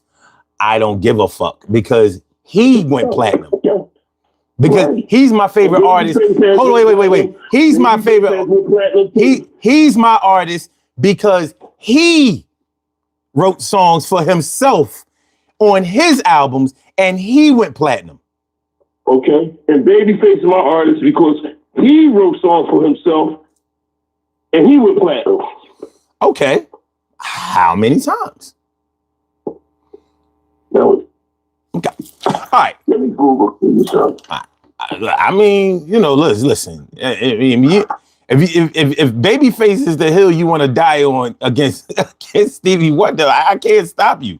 You know, but you have to take it into consideration. You started to name another artist, so that lets you know that the choice ain't but so strong. No, because you took away. You tried to take away. No, I'm not trying to take away. I am taking away. You did. I'm not trying to take it away. I am taking that other shit away. We talking about the artists themselves, not all this other shit. Yeah, I mean, that's like telling me, well, you know, shoot, Babyface can shoot jump shots better than Stevie Wonder. I don't give a fuck. You know what I mean? Let me see what his records are about. Voice. Would you choose Babyface voice over Stevie Wonder's voice? Say that again. Would you choose Babyface's voice over Stevie Wonder's voice? No. Okay. I wouldn't even say if I did or not, because that'd be another debate. Can't have an opinion. Listen, I asked the question for a reason. I've heard Babyface sing in person, and stay in the studio. We good. You good in the studio. You made for the studio. I've heard him sing in person too. Okay, I'm just saying.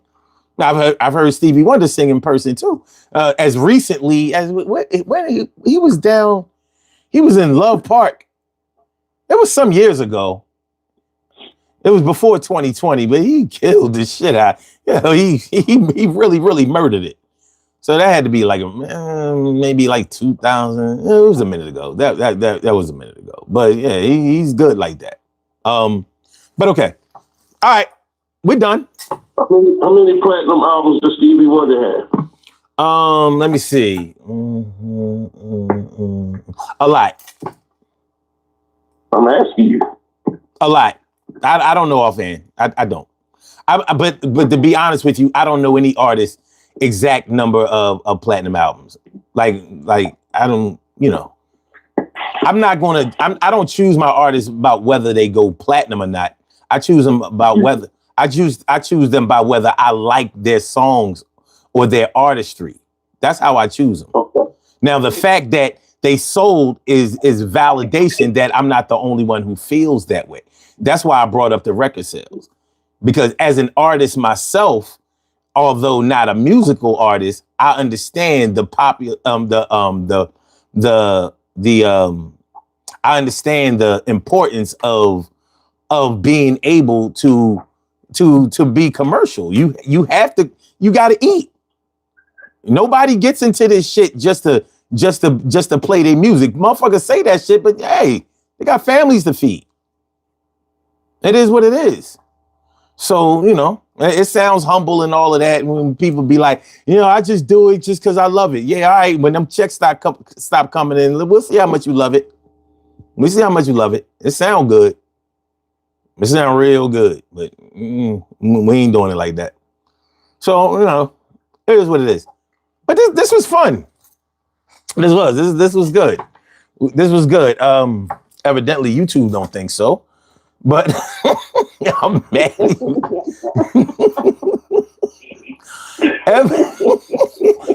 Evidently, the algorithm totally disagrees. But nonetheless, I swear it was a fun show. You know what I'm saying? Like, anyway. It's around here crazy as fuck, but it was a fun show. Why the Hagooski says Stevie is a DEI singer?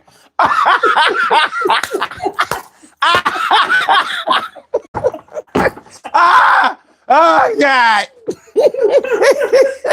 Why did Jason been on one? They have been on one in his chat. Yeah. Yes,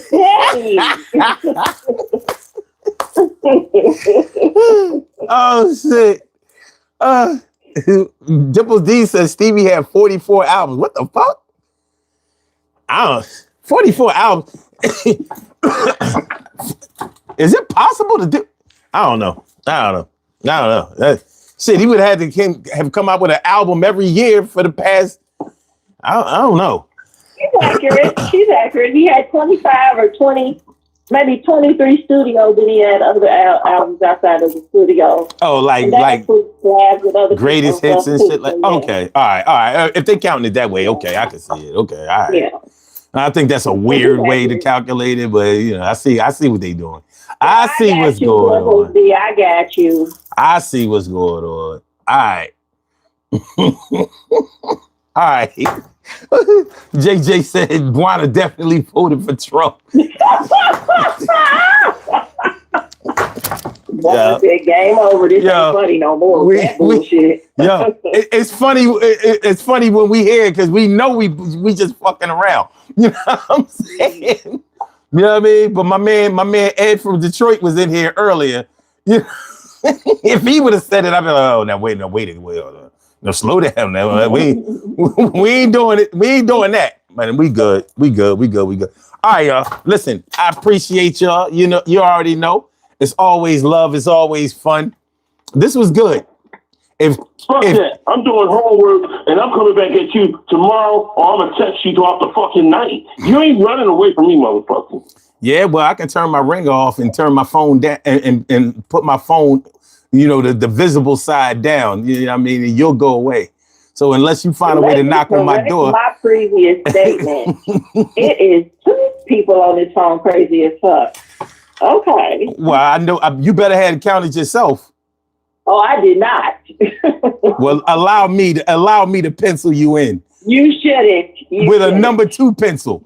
And I'm picking all of the above, goddamn. Incorrect. I'm choosing all the above. You know what I mean? And watch me get a 1600 on these SATs. You know, for one question.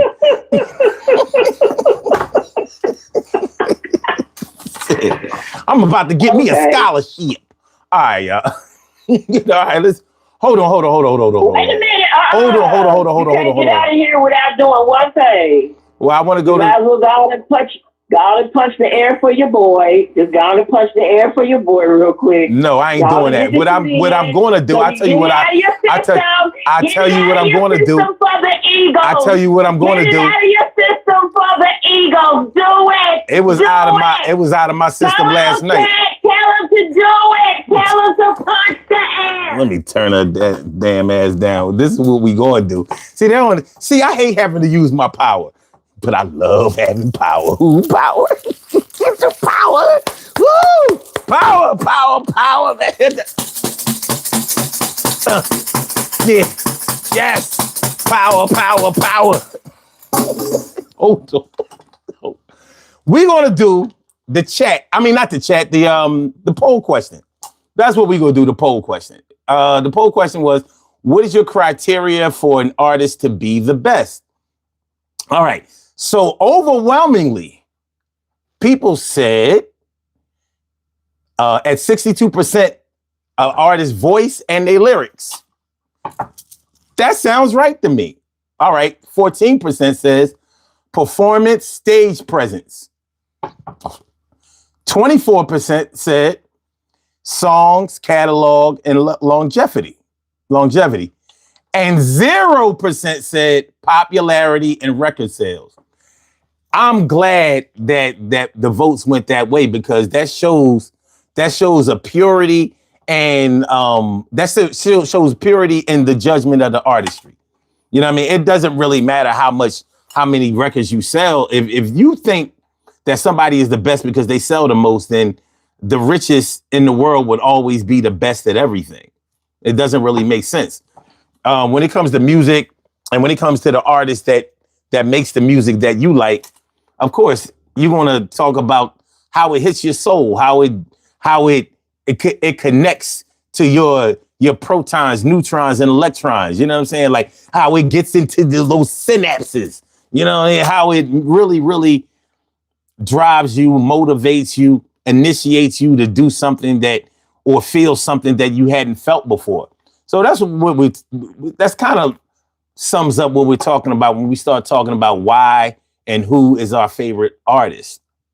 So I wanted to tell y'all that I appreciate y'all for coming through. We're about to do these birthday shout outs, so I can turn up the light skin one and the dark skin one and let them say they goodbye. Oh, y'all still here? Rats. Yeah, hey, is that the first time you've had a 0 on the poll? No, it's not the first time. But this is a surprising one. You know, I would have thought somebody would have said, because you know, when I have a lot of debates about artists and stuff like that. Even I remember one time I debated somebody about video game systems. This was a long time ago, right? And we were debating about which was the best console, a PlayStation 5 or Xbox or Wii at the time, because this was like 2010. And this dude tried to tell me that based on the sales of the console, the Wii was the best console out of PlayStation 3 and an Xbox. And I was like, are you fucking crazy? A Wii? Really, you were talking to a crackhead. He was just trying to win the argument. So he was like, well, how can you say it's not the best? I was like, first of all, it was the cheapest console at the time, because, you know, the Wii was only like $250. So because it's Nintendo and it's for the children, they had no mature titles in any of their games. I was like, of course it's going to sell a lot, but it's nowhere near the best because it has no diversity.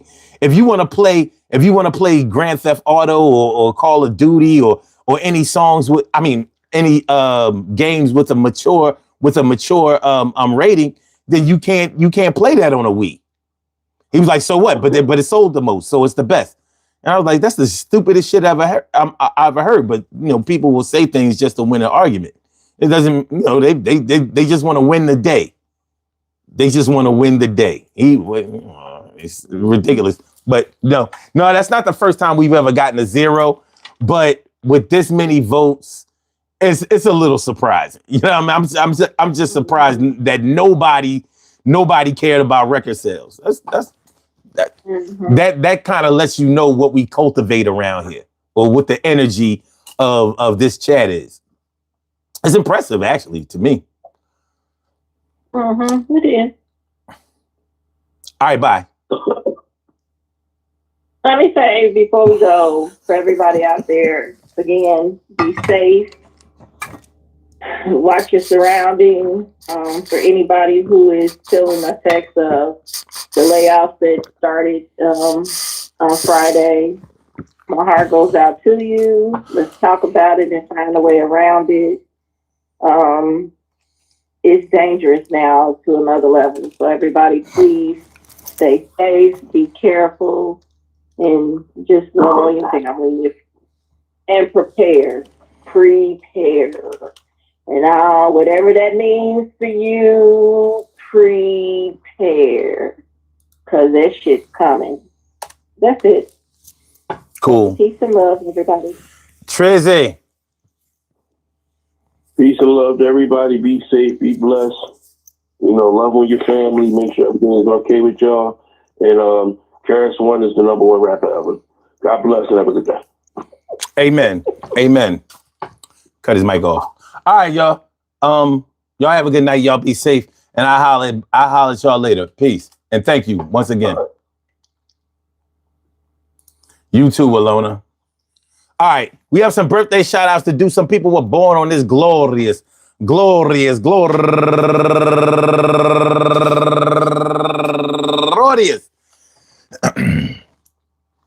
October 10th, and they deserve to be acknowledged. So let's go about our business of acknowledging them and making them feel special because they are special, because they are special, because they are S-P-E-C-I-A-L. They get the R-E-S-P-E-C-T. They are S-P-E-C-I-A-L. They get the R-E-S-P-E-C-T. They are S-P-E-C-I-A-L. They get the R-E-S-P-E-C-T. They get number one out the box.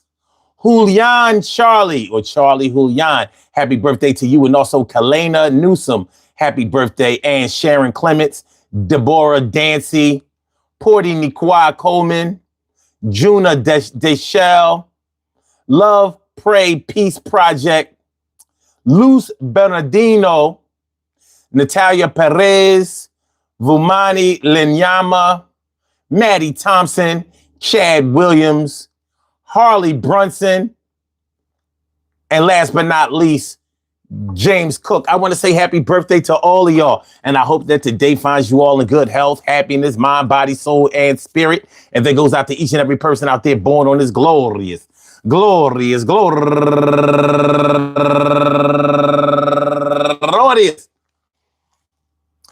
October 10th, anywhere out there in the world, worldwide, internationally, and universally. All of y'all go ahead and turn up.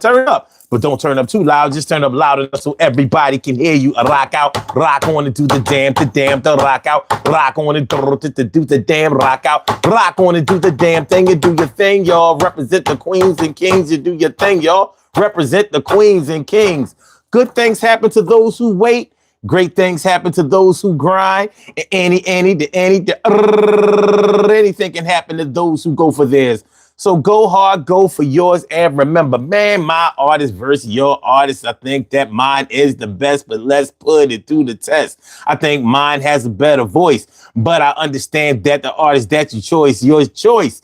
And we all get a chance to choose, but when you put them up against my artist, I know I won't lose, but I bang and bruise and use a flea. I dare you to bring your artist up against me, because I'm going to make sure that this go down, and I'm going to make sure that nobody is around, because I'm leaving no witnesses. This is the business. You understand? Yo, you ask, what is this? Yo, this is the real artistry, and I'm going to make sure that I'm here for all to see, because I'm the boss of this thing, and I'm the king. Yo, watch out, son. He about to do his thing. Yo, I got the ring. Let me put it on. Yo, I got a little something for y'all. I'm about to warn y'all that move with caution and portion that I'ma partake. Yo, for God's sake, there ain't nobody gonna be up against me. Yo, you try to wash me out and try to rinse me. I see you trying to invite me out to the ring, trying to bring me out like the Real House of Pain, but I'ma stay up in the crib where I'm warm and dry. I ain't nobody gonna get with me, because I'm so fly. Flyer than a motherfucker 747. That's a whack ass lyric, but we gonna do a Mac 11.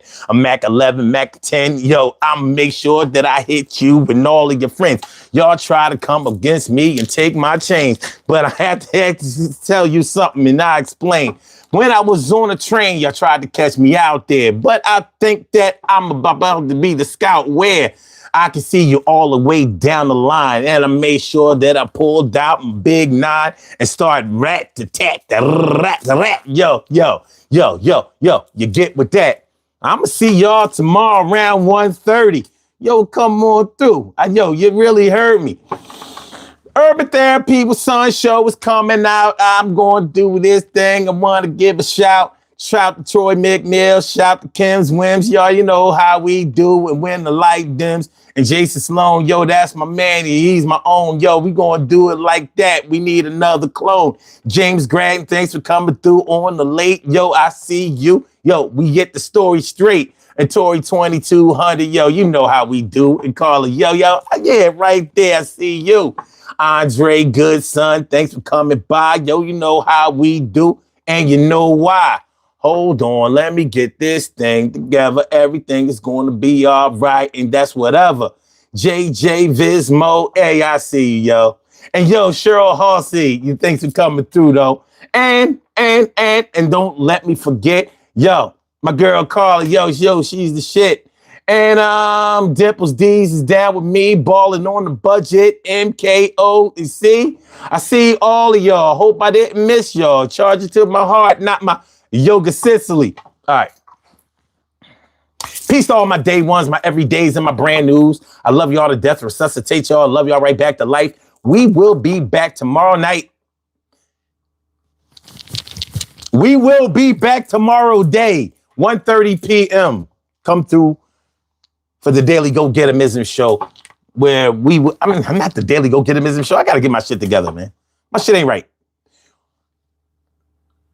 The Urban Therapy with Sun show. And wait a minute, man. You know what? I'm going to do something for y'all. Maybe. I get a little funny when it comes to this. Let me see what was on the menu or what I might talk about today. That's actually some good shit.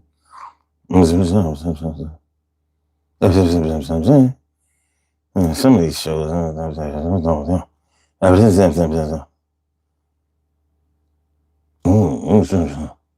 There's some good titles here.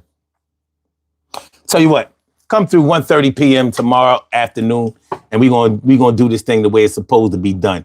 You know, they rhyme all week, but I've been rhyming for fun. That's for KRS-One. All right, y'all. Peace. Have a good night. Hit the like button, share the show, subscribe to the channel, call YouTube, and tell them, yo, stop fronting on Sun 752 channel. And tell them that we be over here having fun. We be kicking it. We be getting all topical and shit. And tell them to stop fucking with my numbers. You tell them, man, just do me a favor, because this is a disgrace. This is a disgrace. Mother. Yeah, niggas. All right. I holla. Peace. Hit the like button.